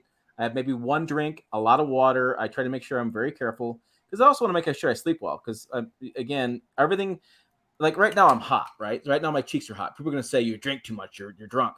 Well, I have these lights on, these really hot track lighting that I need to change the bulbs out to make this whole room really hot. And so that's the thing that happens also on camera though, is that you do something on camera, and if you have bags in your eyes, if you have puffy face, if you have red, whatever, it immediately comes out. And I know when I get tired, I slur, and I don't talk as clearly as I probably can. I don't enunciate as well as I need to, and I don't enunciate that well anyways. But it even gets worse. And so then I come back from this event and I'm screwed. I have wasted the entire event. I have all this video I can't use, and yeah, I mean it's not. I don't know. It's interesting. So Maxwell Webb says car reviewers need to stay independent from car manufacturers, but if Tim got 4 million subscriptions, car makers will do what he wants, treat him like a king. But the thing is, like, I don't really want that. I think that the bigger I get, the less I would take press loans, and I have turned down many press loans, and I've turned down many press trips. I mean, one of the benefits having Jill on the team is she goes to more stuff. Like here, go. I don't have kids, and so I mean, it's just easier. Yeah, and I turn down press loans all the time. Like, there's certain vehicles I just don't want. Like after a while, and that's why I started buying my own vehicles, because I want to cover what I want to cover, and I'm tired of getting, every single vehicle in the sun, and I just don't need it. Like, especially with a team now, we have 5 of us total, 4 of us basically doing news and writing and stuff. I mean, I'd much rather have somebody else do the video and the article these days, and I won't even take it. I mean, I just don't need it. So it's one of those things. It's like, yeah, I can see his point of view, and I see other people's point of view, but to me, it's ignorance, and it's just not appreciating. I think that's a strong statement, and I don't agree with that. I don't think it's ignorance. I think it's ignorance in understanding how travel is, how business travel is, and how you have to stay independent. But I think that he was addressing a perception that people have that automotive journalists are biased because they get free stuff.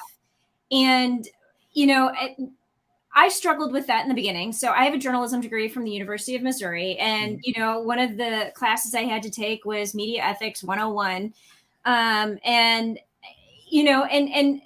technically, like, accepting anything for free is a little bit ethically questionable. This is why I say every vehicle is important. And if I get an offer to travel, if I get an offer to drive a vehicle, I'm going to say yes, because I don't want to be biased in that way. I want to cover everything, and I want to do a good job on everything.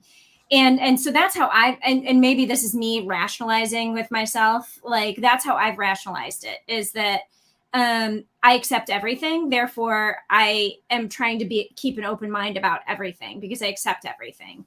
And I very rarely will request a certain vehicle unless somebody's like, hey, it would be really important. Like Tim, if he's like, we really need to drive this for the channel.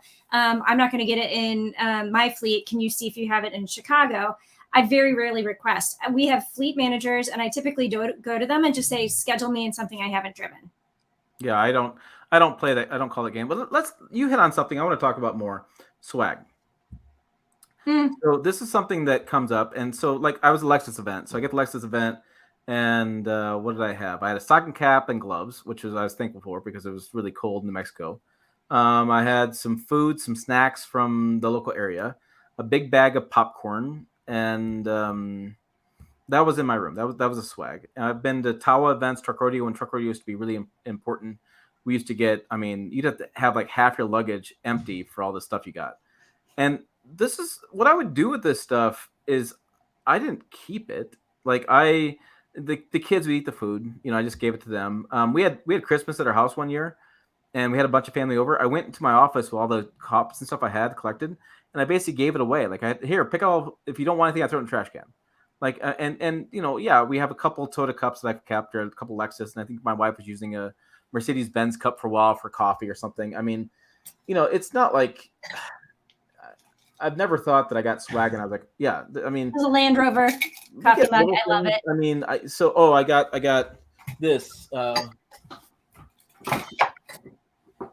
This was my swag. It's a Ram TRX hologram, and so, you know, what am I gonna do with this stuff? I just put it on the wall. Now, there where I draw the line was there was some stories happening from like big reveals, Corvettes and whatever happening, and journalists were actually going on eBay and selling this stuff.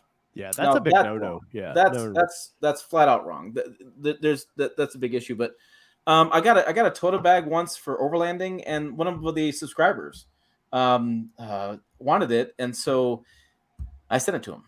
You know, it's like I don't actively ask them for stuff, and I don't actively keep the stuff. I have one thing. It's a Fender little Bluetooth speaker that I actually use for my computer. And my wife still gets aggravated. I was on a Nissan trip, and they had this nice bag, leather carry-on bag. I looked it up. The bag was like $450, just the bag. And I just told them to keep it. And they had dealers rolling in after the press came through, and they actually were minus a bag. And I've made a lifelong friend from the company that was handling that event. They love me for whatever reason because I gave them this expensive bag that a dealer's going to get and throw away or just chuck away. I will say this. I was looking over at my golf bag. I have the driver. The golf club, the driver is a Mizuno I got from a Lexus event. But let me explain. Lexus didn't give me that driver. What happened was when I flew to, I was able to fly to Georgia and attend the Masters golf tournament, major golf tournament. We were trying to do one of the practice rounds. We got rained out. The reason I was able to get that and I got a pair of shoes was that Toyota's PR in the region was Jackson Spalding, and Jackson Spalding also represented Mizuno, and the Jackson Spalding owner got the tickets for the Masters. So what it was I flew down with a Lexus event, right? But Lexus just took care of the airfare and hotel. Mizuno hooked up Jackson Spalding, and Jackson Spalding got the stuff.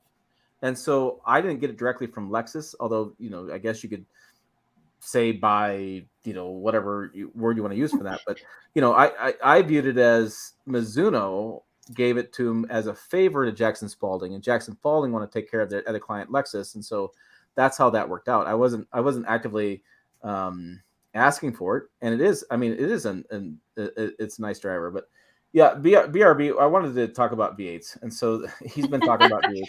I know. I'm like, we're kind of belaboring the Doug. Yeah, I think we talked about it. So, and here's the deal: we've open and honest. If you guys want to ask us any questions, what we got, whatever, yeah, please ask us. Somebody said lanyards. Yeah, I have a bunch of lanyards there from events that I've done. If that's a perk. Yeah, well, I've seen people who keep all their the lanyards from auto shows, like, and they have stacks and stacks of these things, and it's just because you get this stuff. The thing is, you get this stuff, you don't know what to do with it. Like, you don't want to throw it away, but then you're like, well, if I keep it, what am I going to do with it? And you just have stuff you don't do with. Yeah, I don't know. It's one of those things. So I want to get to V8s, and I want to get to this thought process I had in my head because I'm really curious. When the Tundra came out, there's been a big outcry: no V8, no sale. No V8, no sale. That's been a thing, and I'm curious to get you guys' viewpoint on this.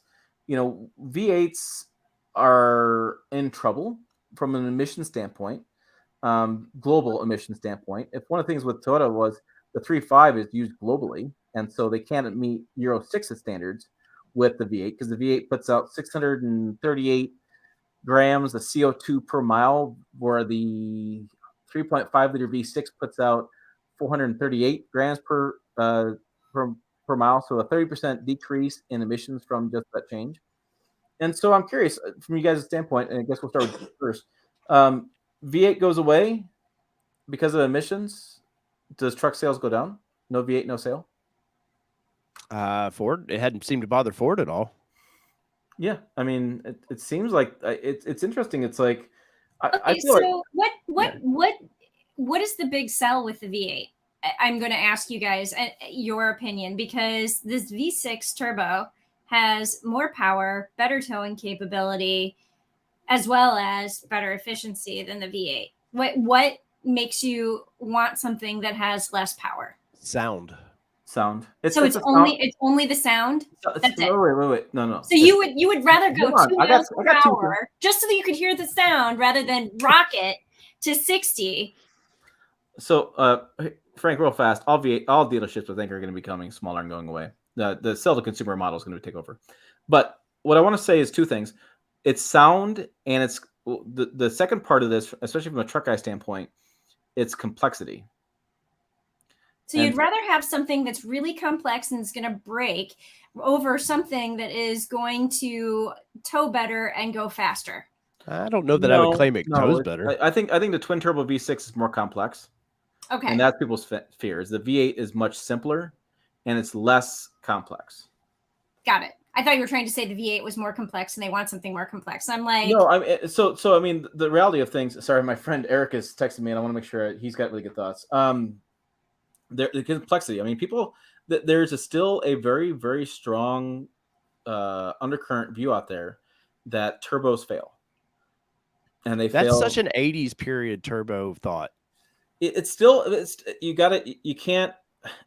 I can't dismiss that, because people still have that fear about them, and there are still horror stories from the early EcoBoosts that would blow up. I mean, right now Toyota's got a wastegate issue going on, and they're taking the cab off the frame, which has got a lot of people all frustrated about.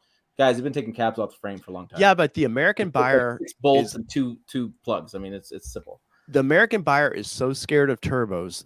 My father's generation, who is 70s, 80s, they're so scared of turbos because of the 80s. Ford tried to do it with the Mustang. And, the Japanese have always known how to get a lot of horsepower out of a small engine with a turbo. But, the American guy, like, Tim, like in the 70s, 160 horsepower in a V8 was ungodly. Like, we're never going to break the 200 horsepower thing. The imports come in with a smaller engine, they start breaking all these records that the big three can't do.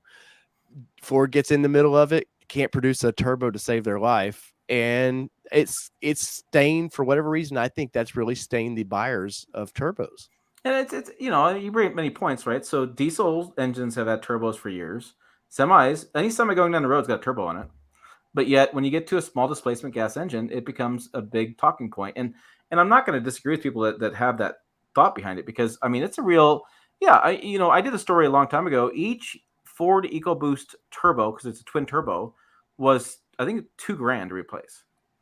And I mean, and you're going to replace both, right? So if they fail, that's $4,000. Mm-hmm. And yeah, I mean, so you spend, and that, I think that's the biggest issue with the Tundra wastegate issue, is it's not whether the turbos are under warranty or not. It's that when they get out of warranty, that's the big concern. Like, I remember doing the story with a 1,000,000-mile Chevy, right? So I did a 1,000,000-mile Chevy and a 500,000-mile GMC, and talking to the guy about this, he was an old BMW track instructor. I mean, this guy knew his cars and knew his stuff going on, but he brought up the point. He's like, I don't think I can get a new diesel to 1,000,000 miles, because emissions are going to destroy it, because there's so much going on. There's so much more complex. I think the same thing's happening in the V6 turbo world. People are going, I want to keep this truck for 20 years. But in their viewpoint, the engine's not going to last 20 years. And so they're feeling like they're being pushed into a situation where they have more throwaway electronics, where it's like buying a VCR again, right? So nobody repairs VCRs because just no money in it. Yeah. So when you have a vehicle, let's say this Tundra, let's say they kept the Tundra for 20 years. People truly believe, and I don't disagree with them, that Tundra won't last 20 years with a turbocharged engine. I don't disagree with him. I mean, it's a very complex engine, and it's not so simple of just replacing the carburetor, replacing a few things, and redoing the. No, I mean, the way those turbos are in the back of the engine, if those turbos go out in that Tundra in year 5 or year 10, I can't pull the cab off the frame here at my house.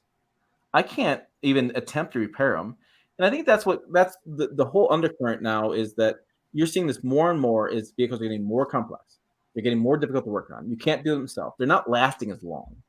Well, Right? they're locking these vehicles down too, so you can't. Yeah, you them. can't modify them. You can't do stuff, right? So then, like Brian says, you have start stop technology, right? So there's a lot of concerns about the starter going out, right? Because you're constantly using the starter to turn on and turn off the engine. So I think I agree with people. I think that there is a lot of concerns with twin turbo engines long term. I think in the short term, under warranty, we're good. But you have this thought of this vehicle not lasting long, and then you have the fact of the vehicles becoming more and more expensive. So I'm paying more for a vehicle that has less emissions that sometimes doesn't have actually better gas mileage than V8, depending on your situation where you're driving. When I did my Tundra video 100 miles, I was so surprised I got close to EPA because I never do. Jill doesn't. Jill, when you drive Fords, you never get close. So I'm being forced to buy something that on paper gets better fuel economy, but in reality doesn't. That I'm going to have to work on emissions, whether or not I agree with emissions globally or not. And I think emissions is a good thing. I think everybody wants clean air, but I think if we don't get after India and China, we're screwed on emissions. We're not going to change the situation. I'm paying something more to have something more complex and something that I don't believe is going to last as long. And so what's going to happen then as these vehicles get older and deteriorate, we're going to have more. And what I've said to people is I think the engine block itself and the pumps and the pulleys, I think those are solid. I think that's fine. I don't think there's any problem there. I think it's all the extras added to the engines, the auto start stop, the turbos, the electronics. I have real concerns. I have real concern with electric cars on this. Electric cars are less parts, so they should be have better longevity because you have less engine parts to deal with, but you have more copper wiring. You have more of a battery. And I own the 62, and I would tell you this right now. Copper wiring is the number one culprit of any old truck ground. Yeah. Goodness gracious. I have so many problems with damn grounds. I actually replaced all the grounds in the truck because I was sick of it. Because the copper corrodes a little bit, it grounds out, and then all of a sudden your starter doesn't work. All of a sudden the engine doesn't turn over. And so my concern with electric vehicles is going to be the fact that more copper, more wiring. And then you get newer trucks that have miles and miles of cabling. And automakers, it's funny, automakers do these presentations and actually show like, we have 3 miles of wiring. This, I'm like, that's terrible. Don't ever tell me that. Don't ever show me the wiring harness, because that is just disaster written over it. So I do agree with people. I think there's some thought that they want longevity. Like my friend Eric, he's done stuff with Land Cruisers for years. He's rebuilt them. He's done 70s and 80s and series. His mind on Land Cruisers is way beyond mine. But he's rebuilt these. He's done stuff with them. He knows that is a time, a period in his life that's going to go away, because you are not going to take a 10-year-old turbocharged V6 engine and keep working on it, make a classic truck. This is a conversation I think was happening. Okay, I want to jump in really quick. I was like, Jill can't wait. I seen your face. I'm just like, and granted, not a mechanic, not technical, but I think the V8s of the 1960s are something that people could get in and do it yourself, DIY, fix it, rebuild it, do all that stuff. But I would make the argument that even today's V8s are more complicated than those. And I don't know, like all of this stuff you said with the miles of copper and electronics and technical this and blah, blah, blah, blah, all of that applies to the V8 as well. So I mean, I just, okay, turbo itself, I can see how people are a little bit wary, 1980s. But I didn't drive in the 1980s, so I can't tell you my opinions.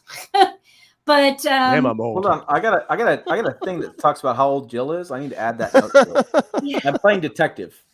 Well, yeah, so by the way, I lie about my age when I do race entries, because I know people will Google it. Right. So, Jill's but yeah. age is an ongoing joke, but yeah. It is. It's an ongoing joke. And I don't care if people know how old I am, but because people want to know how old I am, I'm just like, now I'm not going to tell you. It's like me and my Um, backwards hat. I only wear actually- this backwards hat because somebody kept commenting in my videos. I was like, you know what? That's my thing now. Screw it. Yeah. I Well, actually I mean, don't know I just how like, old I Jill just is. went to the gym. So that's why I was like, I'm going to grab the hat really quick before you Right. put me on camera, because I'm a disaster right now. And I keep looking and I'm like, it's not straight. I know. So, I do the same thing. but Yeah. I digress. But the point is, like, I think that engines in general are more complicated. And so saying that, somebody's going to be able to go work on a V8 better than they're going to be able to go work on this V6 turbo, I don't know that that's true. And maybe somebody out there who is, technical and does work on their 2022 V8 engine can tell me I'm wrong. Totally cool with that. But I think that everything you said about the V6 can be applied to the V8 as well, except for the turbo part. But then there are a lot of V8s that have superchargers. But So it it's- really, What I want to say is I think the engine blocks of V8s and the engine technology is great. I think when you add anything else to it, that's really the concern. It's like a naturally aspirated V6. I think it's fine. I think when you add cylinder deactivation and you add turbos, superchargers, start stop, that's where the real big concern happens. And understand this, for decades, the best resale value of a vehicle, the best vehicle resale value was a 4-wheel drive crew cab V8 engine truck. I mean, that was it. That you hit those three things, you had the best resale value, bar none. And now when you have these newer vehicles that have less miles, and you're really concerned about stuff happening. I actually drove a little bit in 1980s. I'm showing let's see a little gray hair here. I drove a little bit. I wasn't then my license, but I drove for fun. But growing up in that Michigan and growing up in that society, I will tell you that, it used to be 100,000 miles, right? Do you remember this, Dave? 100,000 miles. That car was, whoa, that was tough. well, and Jill, you were talking about the 50, 60s V8s, 50,000 miles in those, and you were rebuilding them. Yeah, And that's why there's you a could do shade it tree yourself. mechanic. Yeah. But so here's another argument for you, or something else I will throw out there, and please feel free to comment. Here's the statement I'm going to make. Today's vehicle is like an iPhone. It's disposable. Yes. And so you're going to have it for, I mean, I've now had this phone for a year and a half, and it's about ready to, I need a new one. I need the newest technology. So, our vehicles disposable. Therefore, all of your gripes about the V6 versus the V8 don't matter. Yeah. Well, and that's a very solid point. And that's the bummer that's the bummer of EV though, is it's just technology. It's not. I think part of the point of why people like V8s is it's a very guy thing. We like mechanical things. You hear the V8, it's a this classic V8 mechanical sound. I mean, I get in the TRX and it's just heaven to hear that thing start up. I get in a Tesla and I'm like, is it on? Yeah. So, but you know who did more for turbos than anybody? One movie, The Fast and the Furious. And I know that sounds stupid, but that generation now is in their late 30s. They're buying all this new tech, and they trust the turbos more than probably my generation does. Well, the thing is that the good part with turbos, and people I guess miss a little bit on this, is they're very tunable. Mm-hmm. Like you could take any truck with a turbo and tune it the way you want to. And aftermarket tuners they can send you like over the air software updates. You can tune the truck differently. But this is there's a question I want to Tucker Kaysen, I hope I said it right. He asked a very good question, and I have asked this in different live streams, and I'm curious you guys' viewpoint on this. Jill, you don't deal a lot in the classic vehicle world, but you understand classic vehicle stuff, and you see the stuff. So what? I was going to say split window Corvette pillow in the background. Yeah. Well, I mean, think about this, and this has come up. So as we move forward with these vehicles that aren't going to last as long, if that theory, right? Our theory is not going to last as long without major repairs and such. So what is going to be the classic vehicle from 2022? We're going to look back in 30, 40 years. I don't. Nissan Cube. No. Hey, whoa. Don't dog Nissan. Don't Our dog friend Nissan. Lyndon Johnson just about gave you a big kiss in that one. He loves the Cube. But I mean, that's a question that gets up a lot. So like, you used to buy. So like, I have a '62 that was from the family farm, right? So it was grandfather's old truck, and he did the old, things like that. My kids will never have one of my trucks I'm going to own. Well, I'm always going to sell them. But even if I kept one for 10, 15 years, I don't think the kids are going to have them. Dave, you have an older son. Mm-hmm. So, I mean, not a car guy at all. Right. But I mean, can you imagine passing a vehicle down to him?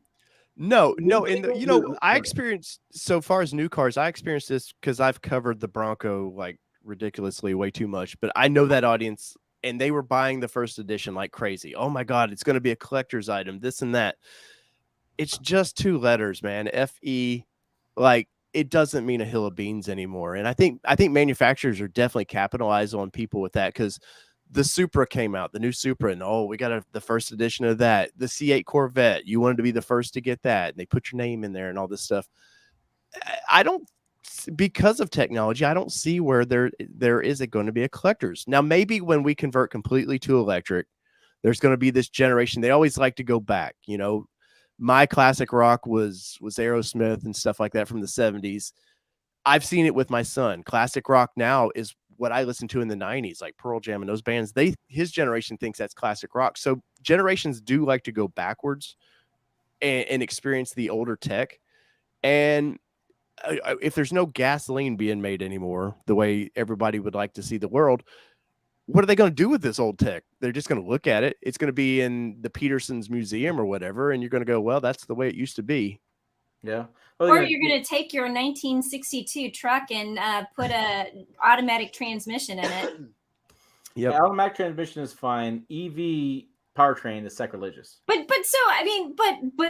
I would say that putting an automatic transmission in a vehicle that's supposed to be a manual is sacrilegious. So, of course, Tim, there's guys putting V8s in Teslas right now too. So yeah, I mean, anything can be modified, and you take the old V8 eventually, and because I've seen Broncos modified with an electric, like old Broncos modified with an electric powertrain. I mean, it can be done, and it will have to be done probably eventually. Yeah, I mean, on the channel you'll find a Chevy Yoda Priuc.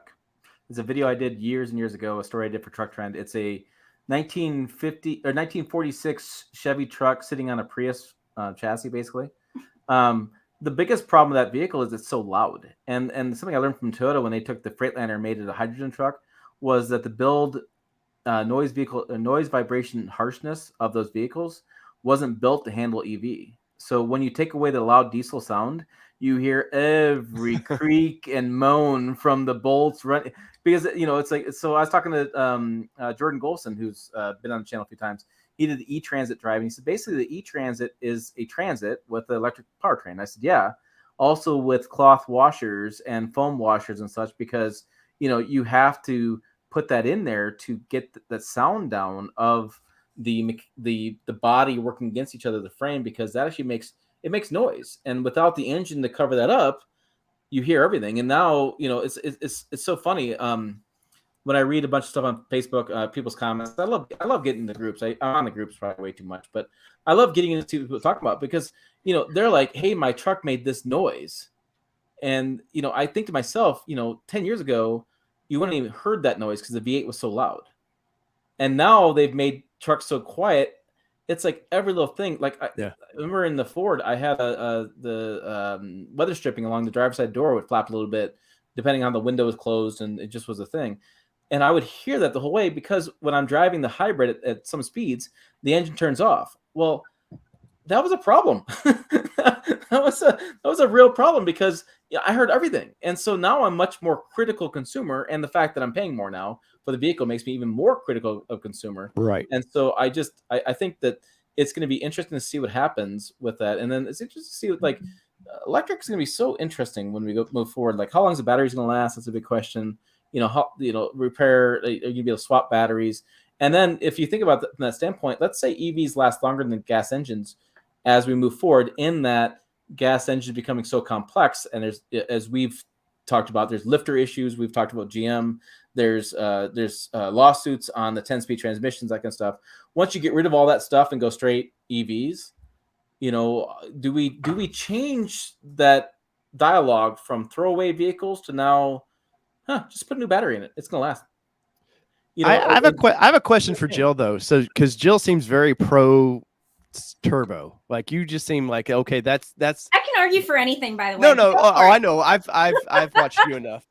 But so if people should be happy with the turbo V6, they do everything the V8 does, but better. But tell me this: why do manufacturers make the V8 sound through the audio system then? If they know their buying audience still misses that real rev sound. But if that's the only thing you miss, why not pipe it in? And by the way, a lot of V8s actually pipe in sound too. Oh, I don't doubt that. Yeah. V6 is going to pipe in a V8 sound. The funniest vehicle I ever drove. Have you guys ever driven the BMW i8? Mm-mm. Okay, so that's a 3-cylinder engine, and they piped in V8 sound. Yeah. That was hilarious. But my point though is they know the audience still misses that sound. But the older audience, like the younger audience, they don't care. It's just like Honey Badger. Honey Badger don't care. But I may have put that in an article I wrote recently that you haven't read yet, by the way. I may have to take it out because nobody's going to get the reference because now it's like too old. But I don't know. I think that people of a certain age are going to care, but those people are going to die. And it's the people that they're trying to attract into the brand now that think like the sounds, like the sounds are cool on an electric car.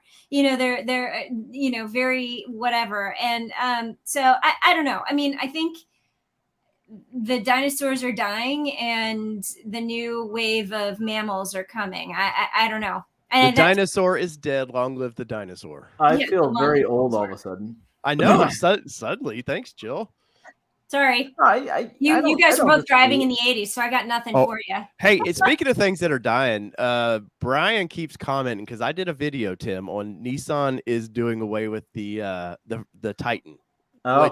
Which I want to say, yes, I've seen their press release or their TFL's press release for Nissan saying, yes, it's coming back. The 22s are coming. But hey, man, when I see it, I will do a story on it because I know he's pounded me on my channel about, hey, come on, the Titan's coming. It's still here. When I see the Titan, I'll respond.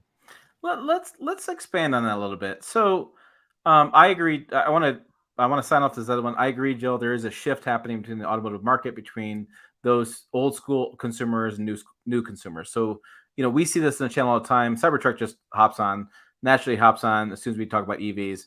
But I mean, we're seeing this happen a lot in our comments. There are people that make fun of EVs, like my old man article is coming out in a little bit that Jill just read about EVs.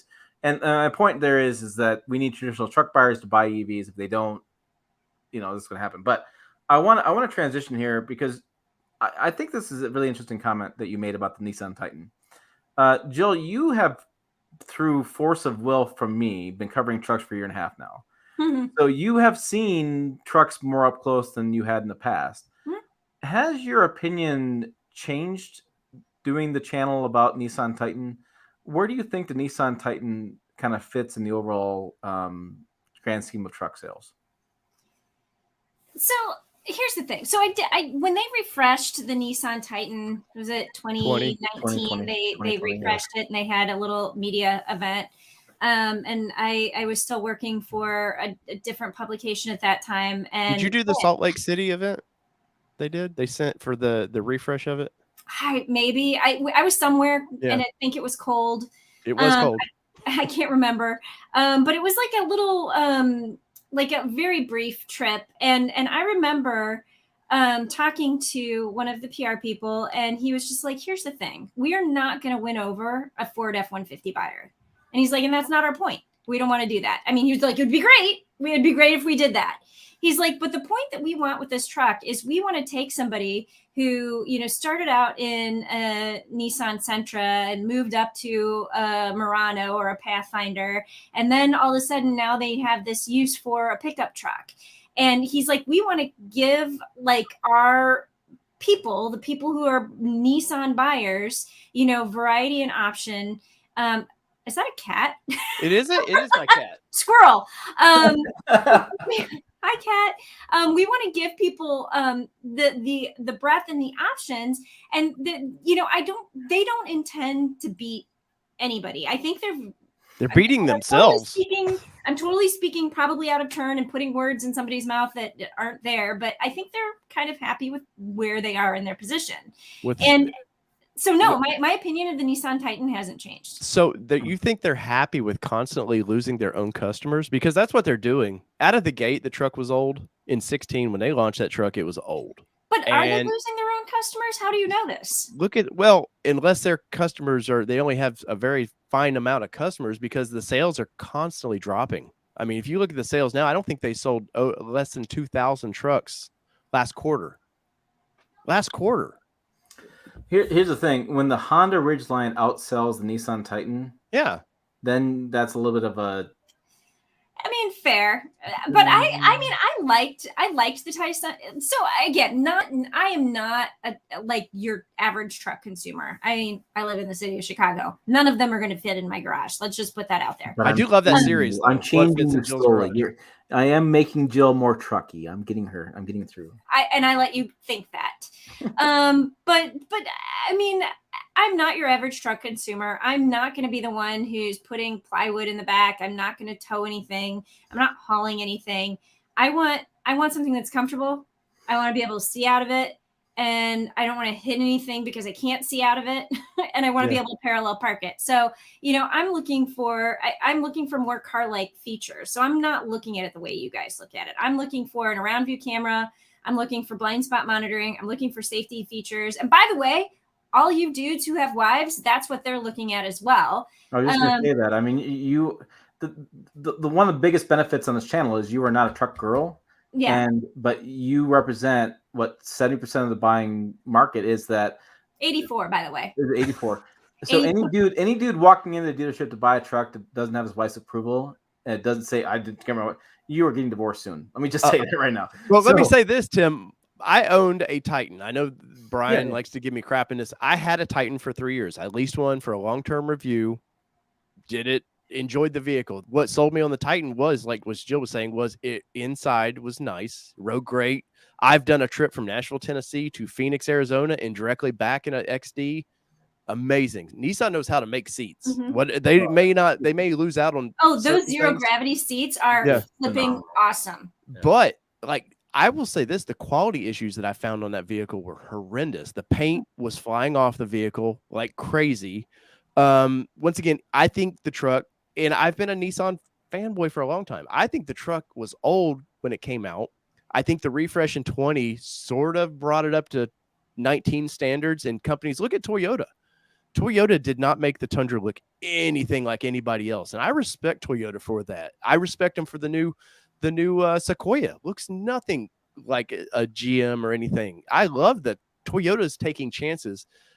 Japanese companies taking chances, which that is crazy in itself. Yeah. But Nissan for the Titan's failing. They pulled it out of Canada. And Brian, I love the Titan. Trust me. I say these things because I track that company more than probably any of the three here. Oh yeah. I love that company. They've done amazing for my community. They've built my community, and Middle Tennessee is because of Nissan.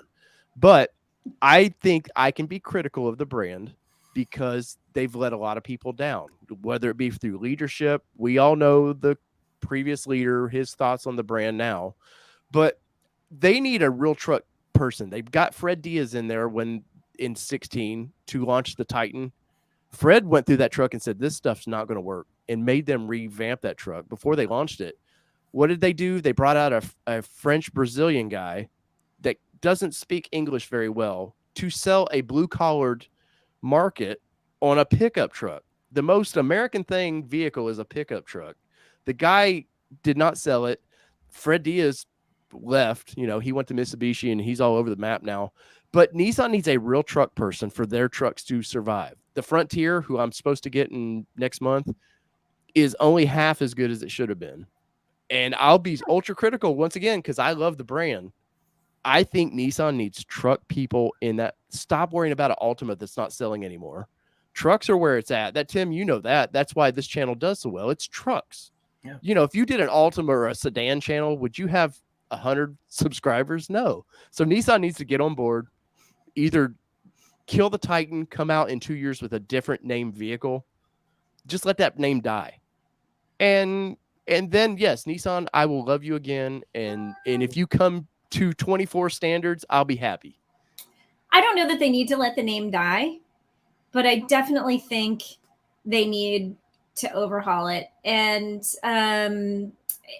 but I liked it. I did like it. And my husband and I drove down to Tennessee and back in the Titan, and you know, he had permission to drive, so we switched off and on. And he was just like, "This is super comfortable. The ride is really awesome." Like he liked. And granted, he probably hasn't driven any other truck, because I don't generally get permission for him to drive cars, but unless we're doing some kind of a really long road trip.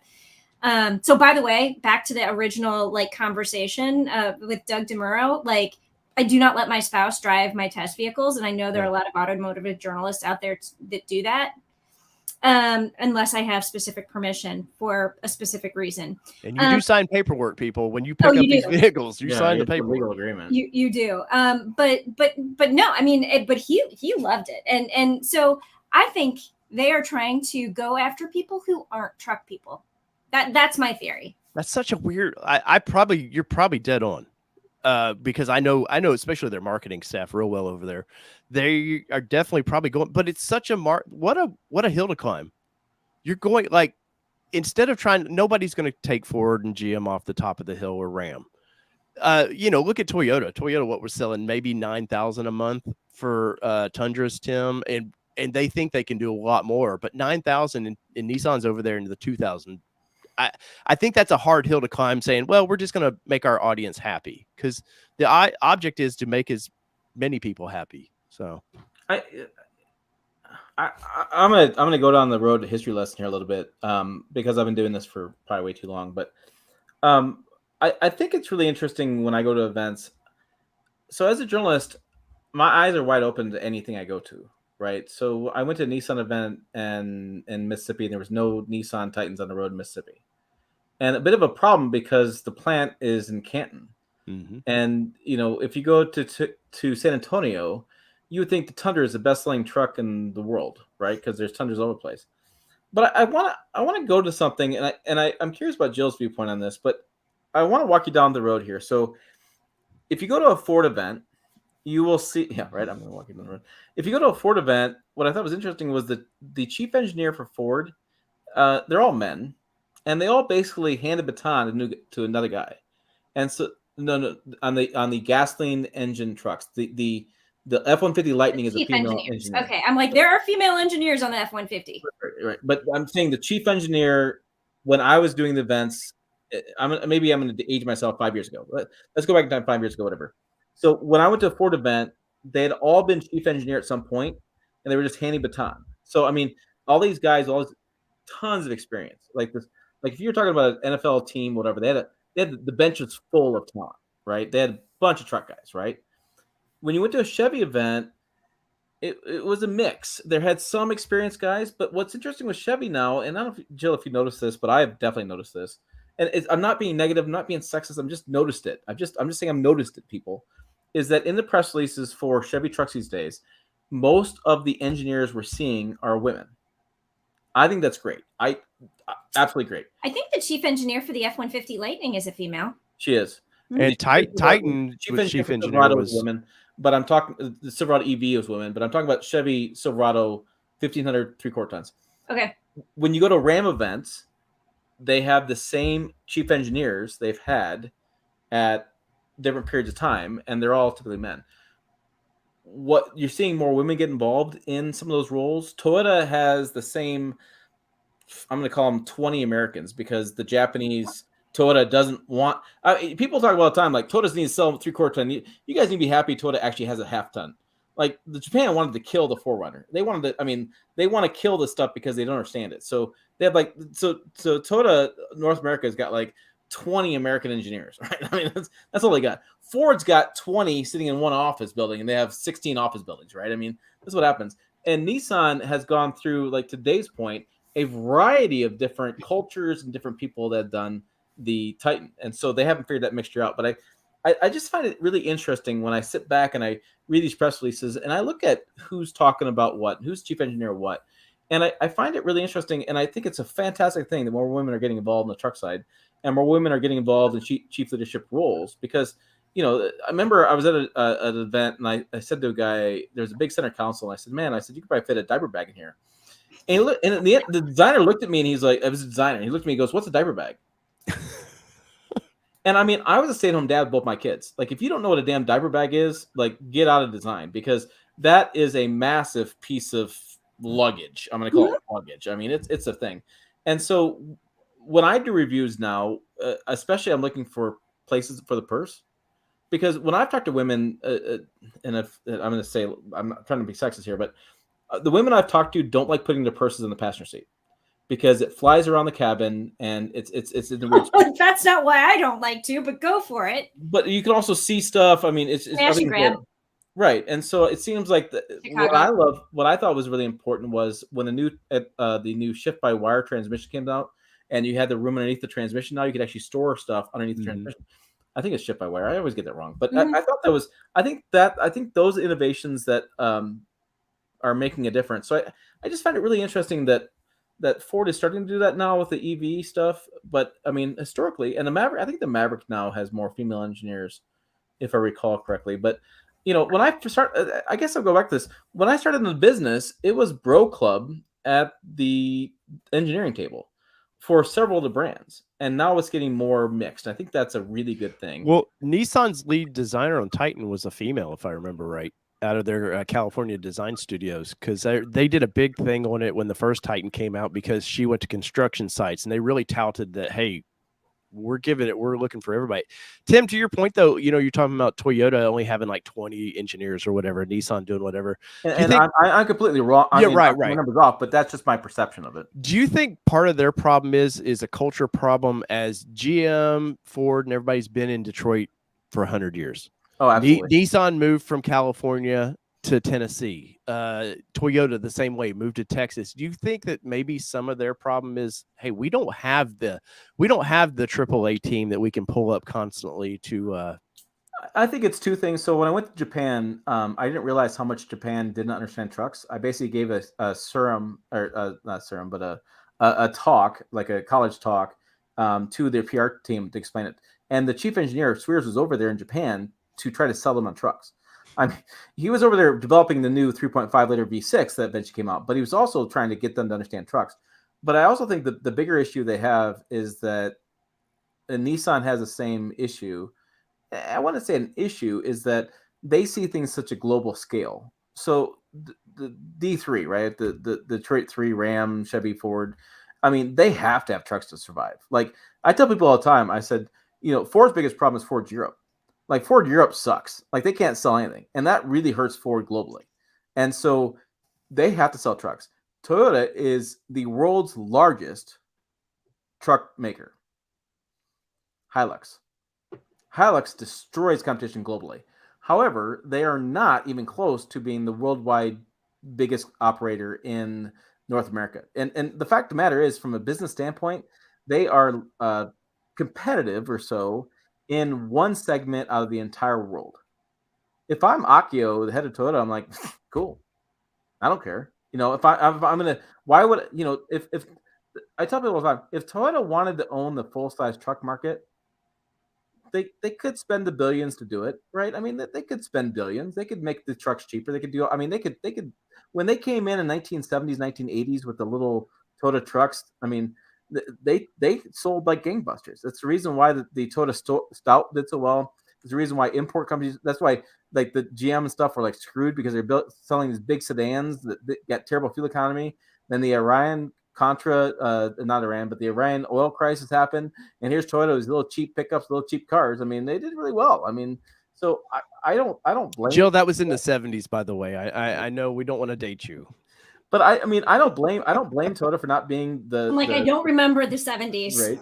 I don't remember that. I don't blame Toyota for not wanting to be the world's largest full-size truck maker and win the market, because look, full-size trucks is a North America thing. We're talking about something that just is Canada, US, and Mexico basically. And Mexico is even like wishy-washy, because Mexico you can buy midsize and the metric tons and such. So I mean, I always find it interesting, because a lot of times we have these tons of conversations about how Toyota sucks in the full-size truck market, and they do. If you look at the sales, they don't do that well, but it's one market. Yeah. And Nissan's got to be the same thing. So Nissan's issue isn't just the Titan; it's globally, and that's my viewpoint. Doing 10 years of this, or 15, or whatever the hell I'm at, I look at things so much more globally than I do anywhere else. Like I could give a crap if Ford's the best-selling full-size truck in the United States, because that just gives them a little bit of profit margin. Like, what are they doing globally? Like, is the Ranger selling globally? Are they a bigger company globally? That's where I think of stuff. Like, they can be the biggest one here, but at the end of the day, this is a global competition. We're a global marketplace. We're global air quality. I mean, I really look at that kind of stuff all the time. Like I'm tired of talking about which one's the best half ton, whatever. The half tons these days have gotten pretty good. It just depends what you're shopping for. Like, people ask me all the time, like, would you buy the Ford over the Tundra? I don't care. I don't know. I really don't know. Yeah. Do I want more features? I'd buy the Ford. Do I want more reliability? I'd buy the Tundra. I mean, I think the Tundra is better engineered than the Ford is, to a higher standard. I think the biggest key to Toyota's secret of reliability isn't Toyota.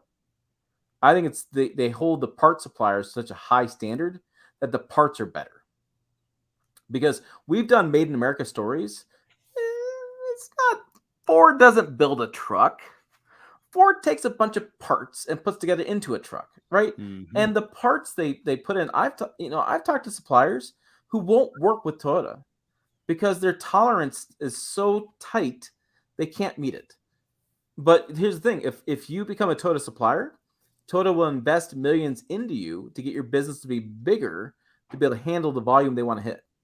So it's double-edged sword there, right? So I mean, people talk. I grew up in Michigan, and I went through the I don't know, went through the times of Ford and Chevy and whatever. I mean, there was years growing up, I couldn't park anything be a GM product in my driveway. If I parked a Ford in the driveway, my dad would call the tow company and actually haul it out. I have a dad like that. Yes. I mean that's what they grew up with, and I remember I used to drive by the Delphi factory in Burton, Michigan. I actually worked at Taco Bell there, and a lot of Delphi guys come in, UAW Delphi guys, and now you talk about Delphi. I mean, people have bad thoughts about Delphi. I'm like, you know what? Stop talking about Ford has an issue, whatever. I wish automakers would list more suppliers and who builds the parts, because that to me matters much more than them building a line. Well, and that's why I love the cars.com American Made Index, because you get to look and you get to see, and they break everything down, like how percentage wise, like what is built in America, made in America. And I feel like, and I could be totally wrong, but I feel like this year, maybe Honda Ridgeline was like the most American truck. Yeah. But last year it was the Ford Ranger, but then that dropped down to like 29th on the list or something like that. And I'm like, what happened? Can you imagine through the pandemic trying to keep track of all that? I want to bring this point up because this gets missed a lot. My dad was a GM guy, and he was in the mock-up, which is where they would do the mock-up for future generations and such. And then he worked for different generations. And so, so for example, so Chevy came out of the 2019, right? Silverado was new in 2019. And people think to themselves, well, in 2022, they've worked out the bugs from 2019. My dad used to keep a 6-ring binder that was about this thick of parts changes from the 21 to 22 model year, for example. And so, I tell people all the time, like, trucks are continually changing parts and things because they improve stuff. So like we got this recently, right? So Toyota took out the transmission cooler on the 2019 Tundra Sequoia, 2020, I think it's 2020 Sequoia Tundra, maybe 19 and 21 transmission cooler. They had that part since 2007. Some engineer got the bright idea they didn't need it anymore, so they took it out because the transmission oil change from conventional oil to synthetic oil, you can run the transmission temperature up higher and be okay. So my point here is people talk about first year trucks, don't buy them, whatever. Trucks are continually changing. And we see this in recalls. I mean, we run recall stories on the website all the time. And Jill, you see this, and we run stories. You will see what we do. A 2014 Nissan Rogue catch fire or something like that, or 16. It did not catch fire. It had the potential. But because people are like, well, that vehicle came out in 12. Didn't they fix the problems in 14? No, the parts change because here's what happens. The part suppliers go out of business. They don't want to supply the parts anymore. They change their business. They think they can improve the part by doing something a little bit different. Automotive is a continual evolution, and every new vehicle is a continual evolution. And what you bought in 19 is not the same you bought in 20. You may say, because the consumer will say, well, they just added nothing really changed. They changed the color a little bit. They got rid of the green. You can't get the option anymore. And that's a very, very simple answer. But the bigger answer is things are continually changing. And that's what makes our jobs so exciting, because things will change all the time. Okay. Hey Tim, there was one last question because it'll wrap it back into Maverick. Is this going to be a global platform? I know Tucker there was asking. Do you think this would be a hit globally? Or do you know of any plans to make that a global vehicle? Because I haven't heard anything to that nature. I want to say that this is very interesting. I've had lots of conversations with actually Japanese engineers on this, and I've had conversations with different engineers, different things. Is that there is a problem globally. The problem globally is that metric 1 tons, which is what they're calling the Hilux and the Ranger globally. They call them metric 1 tons because they have a much sturdier frame. They're much more strong than like a Hilux. So Hilux is the I always call it the Dukes. Do you remember? I'm a big Dukes of Hazzard fan, right? So like the weird cousins, right? The weird cousins come over and they were not the same cousins, but they looked like Bo and Luke Duke. Yep. I got to send Jill some YouTube stuff on this. But anyways, it may not be PC anymore. Oh no, it's not at all. Most things are not. So growing up, so they always had Bo and Luke Duke. Well, what happened? I actually learned this later on, was that Bo and Luke Duke had a contract. It was Snyder and Wagbomb or what's Tom, whatever. That was the actors. The actors had a contract dispute, and so what the producers decided to do was create these cousins who went to Hazard County.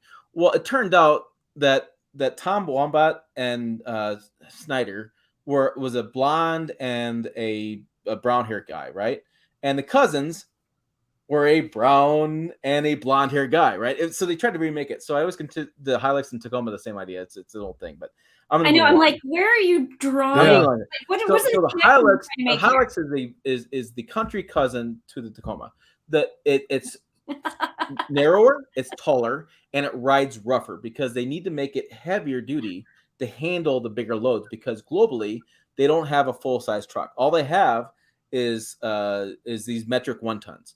So what's happening here? I'm gonna get okay. You'll get there eventually. Just you know, I can mute your mic. Let me click the button. All right. Anyways, so what's happening is that globally things are changing. People want to do more RV traveling. They want to do more overlanding. This is happening a lot in Australia. There's a big problem in Australia. And I was talking to Toda about this, and Toda is actually working on trying to make the Hilux handle pulling a fifth wheel trailer. So imagine a Tacoma with a fifth wheel hookup trying to pull this trailer, because that's the demands from the Australian market. Look at overlanding. Overlanding has become such a big buzzword, right? People want to do more overlanding. They want to tow more campers behind them. The Hilux can't do that. And so with the Maverick, what you have as a problem is that the Maverick could be a global platform because of emission standards and a changing consumer demand. I think what's going to happen in the next 25 to 30 years is you'll see these cousins, the Global Ranger, not the American Ranger. You'll see the Hilux, not the Tacoma. You'll see those nameplates kind of alter and maybe go away a little bit and become more like America. I think the full size and heavy duty and mid-size and compact size are starting to go globally. I know of many consumers now are importing Ram trucks into Australia, importing Ram trucks into China, importing Ram trucks into outside of Berlin. Outside of Berlin looks, people have told me, it looks a lot like Iowa. a bunch of farm fields and things. And Well, I'd heard that the full size truck doesn't work in Europe because of road size. there is some concern with that. Also, liters are more expensive.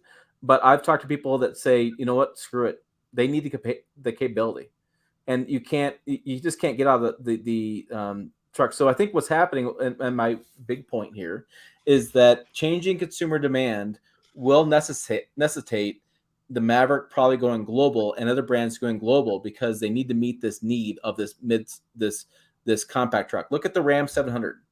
So the Ram 700 is sold in South America, and it basically looks like a Subaru Brat. Do you remember the Subaru Brats? Or maybe more like Subaru Baja, if you look back at that set. At Chevy Montana is sold in South America. And it's because globally, things are becoming less, I guess say, Segregated? Yes, less segregated, and they're becoming more demands. And if you want to go overlanding in the Outback, well, you can't do that with what they have currently. And so, yeah, I think the Maverick will go global. I think things will go global. Ram brand is working on making Ram brand global, right? The Jeep Renegade was an Italian design for Europe, and it became the United States. And you're seeing that back and forth. The classic example is Buick, right? So Buick only exists because China buys Buicks. You're going to see this. I feel so strongly that globally things are going to make a big change. I think the world is becoming less segmented and becoming more as one unit, and you will see the Maverick go global because there is no better vehicle for utility than a pickup truck. There isn't. You can put dirt in the back, you can haul flowers in the back, you can brush it out with a broom, you can haul whatever you want in the back, you can tow a little bit with it, you can haul a family of 4 with it. Tell me another vehicle you can do that with without having to try to make it work.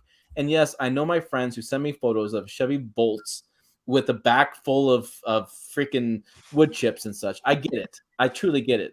But when you've driven sedans and driven stuff and you have a bunch of crap in the back and you're trying to suck it out with a vacuum, trust me, you want a truck bed with a broom to be able to sweep it out. The biggest key I've got from this is Chevy Montana. I love that, and that's my new screen name now, Tim, because that sounds like a 70s actor. I want to be known now. I'm changing my channel name. It's not All Train Nation anymore. It's Chevy Montana. Thank you for it does exist. So Google it. It does exist. Oh, Chevy, I will. Yeah, Chevy. I think so. Chevy Montana. They built it for years. I think they still built it. I think that's my 80s action star name now. Chevy Montana. Yes. Yes. If you're on the podcast, whatever. That's a Chevy Montana. It's literally reminds me of Subaru Baja. And it's the reason for that is because, like I said, for better or worse, Americans are very much into our own lives, and that's great. I love America. I'm not bashing America, but we get very much tunnel vision, and I think what's happening is you look globally, and people are embracing some of the American ideals of travel and such. I have a friend, and we have gone way too long, but I know I'm just sitting here thinking. I know my dinner, by the way, has been sitting in the So here's my dinner. And a half. My dinner. I had a friend reach out, a viewer on the channel, reached out in England. He wanted to go camping. He wanted to import an F-250 to England to go camping in Italy. And what a fascinating idea. And so I actually got involved in that a little bit. Campers a little bit different in Italy. You do have campgrounds. You actually can go to the French Alps and go camping, which I find fascinating. But you put a rooftop tent on a Lamborghini. How does this work? Right. No, they're totally easy. They have full plug-in campgrounds, and you can drive a truck over there. But most people drive little. They're like little Winnebagos, is what basically people are driving over there to plug in and do stuff. But this guy wanted to haul a camper through Europe, and I don't know. I find all this stuff fascinating, which is why I'm probably a journalist and not anything else, because I watch this stuff. People talk to me. I Google it. I watch videos on it because to me, it's just so fascinating to see what people are doing with trucks. I want more people to, people talk about EV trucks. I embrace it. I want more people to have EV trucks or electric trucks. Excuse me, Jill, electric trucks. I want more people to have. I know. To be a discussion. I'm saying it twice. We go back and forth. But I mean, I want more people to have trucks because I believe, again, that there's no better utilitarian vehicle than truck. Nothing else on the market allows you to expand your life in any way you possibly want than having a truck. Okay. I would disagree with you, but we've already gone. You guys have gone 2 hours. I've gone on for like an hour and a half. So See, Jill. Oh, yeah. Tim I had to told bring it me up. at the beginning of this show, he's like, "Dude, I'm not doing one of your 3-hour podcasts that you do." I was like, "Tim, it gets good about hour 2." And what happens? He's at 2 hours and 9 minutes. I'm out of water. Okay. I'm out of whiskey. Everybody embrace the Chevy Montana on the screen. And I will point out that look at that. Wait, go see that step there in the side of the bed? Those people get it. Even a small bed like that, they have a step in the side. Well, it's Europe. Everybody's little, right? Oh, but that right there. I mean, why can't a full-size truck have the same innovation that truck has? But why doesn't GM have the balls to bring something like that here? People have asked for the El Camino to come back forever. Yeah. Well, They maybe could do now a that little- Maverick and No, I know, yeah. Citrus are out there. They can just take that same the same idea from this, and basically not import it because of chicken tax laws. But they could bring it in and sell it. I mean, they really could. But That's a whole show in itself. Chicken tax laws. I don't know. All right, hey, we got to get out of here. I gotta. This is it. I'm done. Signing off. Stick a fork in you. You're done. Put a fork in me. I'm done. Hat's going sideways. It is all going craziness. Hey, Oh, Tim, hey. thank you for having me on, man. If you guys, your audience ever wants to see the zany Yeah. side like this, come see me. Yeah, check out Dave if you want to watch 4-hour live streams. He's great for that stuff. And this would be the reason why I haven't joined you for a live stream yet. Yeah, because it takes Yeah, I'm Because mad you're at Corey. hungry. I'm mad. No, Jill, I would be respectful. I keep it at least 3 hours. Not 4. All right, hey, thanks for everybody watching. Thanks for being part of the channel, being part of the fun. I had somebody reach out to me today on email, and he was like, "It's clear how enthusiastic you are about this stuff and how much you love this stuff, and it comes through in the video." And I appreciate that's the biggest compliment I can get is that people see my enthusiasm for the stuff and how excited I get to do these stuff, and I just love it. That's it. So check out Dave's channel on All Terrain Nation. Also, Jill's got a channel on YouTube as well, Jill Simonello, for the car stuff. Car du jour. Hashtag car du jour. If you want to be part of that boring stuff, I don't know if you want to be that fun stuff. But yeah, so thanks for being part of the channel. And if you're on the podcast, thanks for listening, putting up with us for 2 hours because you are driving through Kansas and that's what's happening. I love Kansas, but yeah, I listen to podcasts a lot. I was gonna say we're Indiana, but yeah. Yeah. Same All right, thing. hey guys, thanks for watching. Thanks for being on the podcast, Dave and Jill, and we will see you guys later. Actually, I should say it differently. We will see you down the road.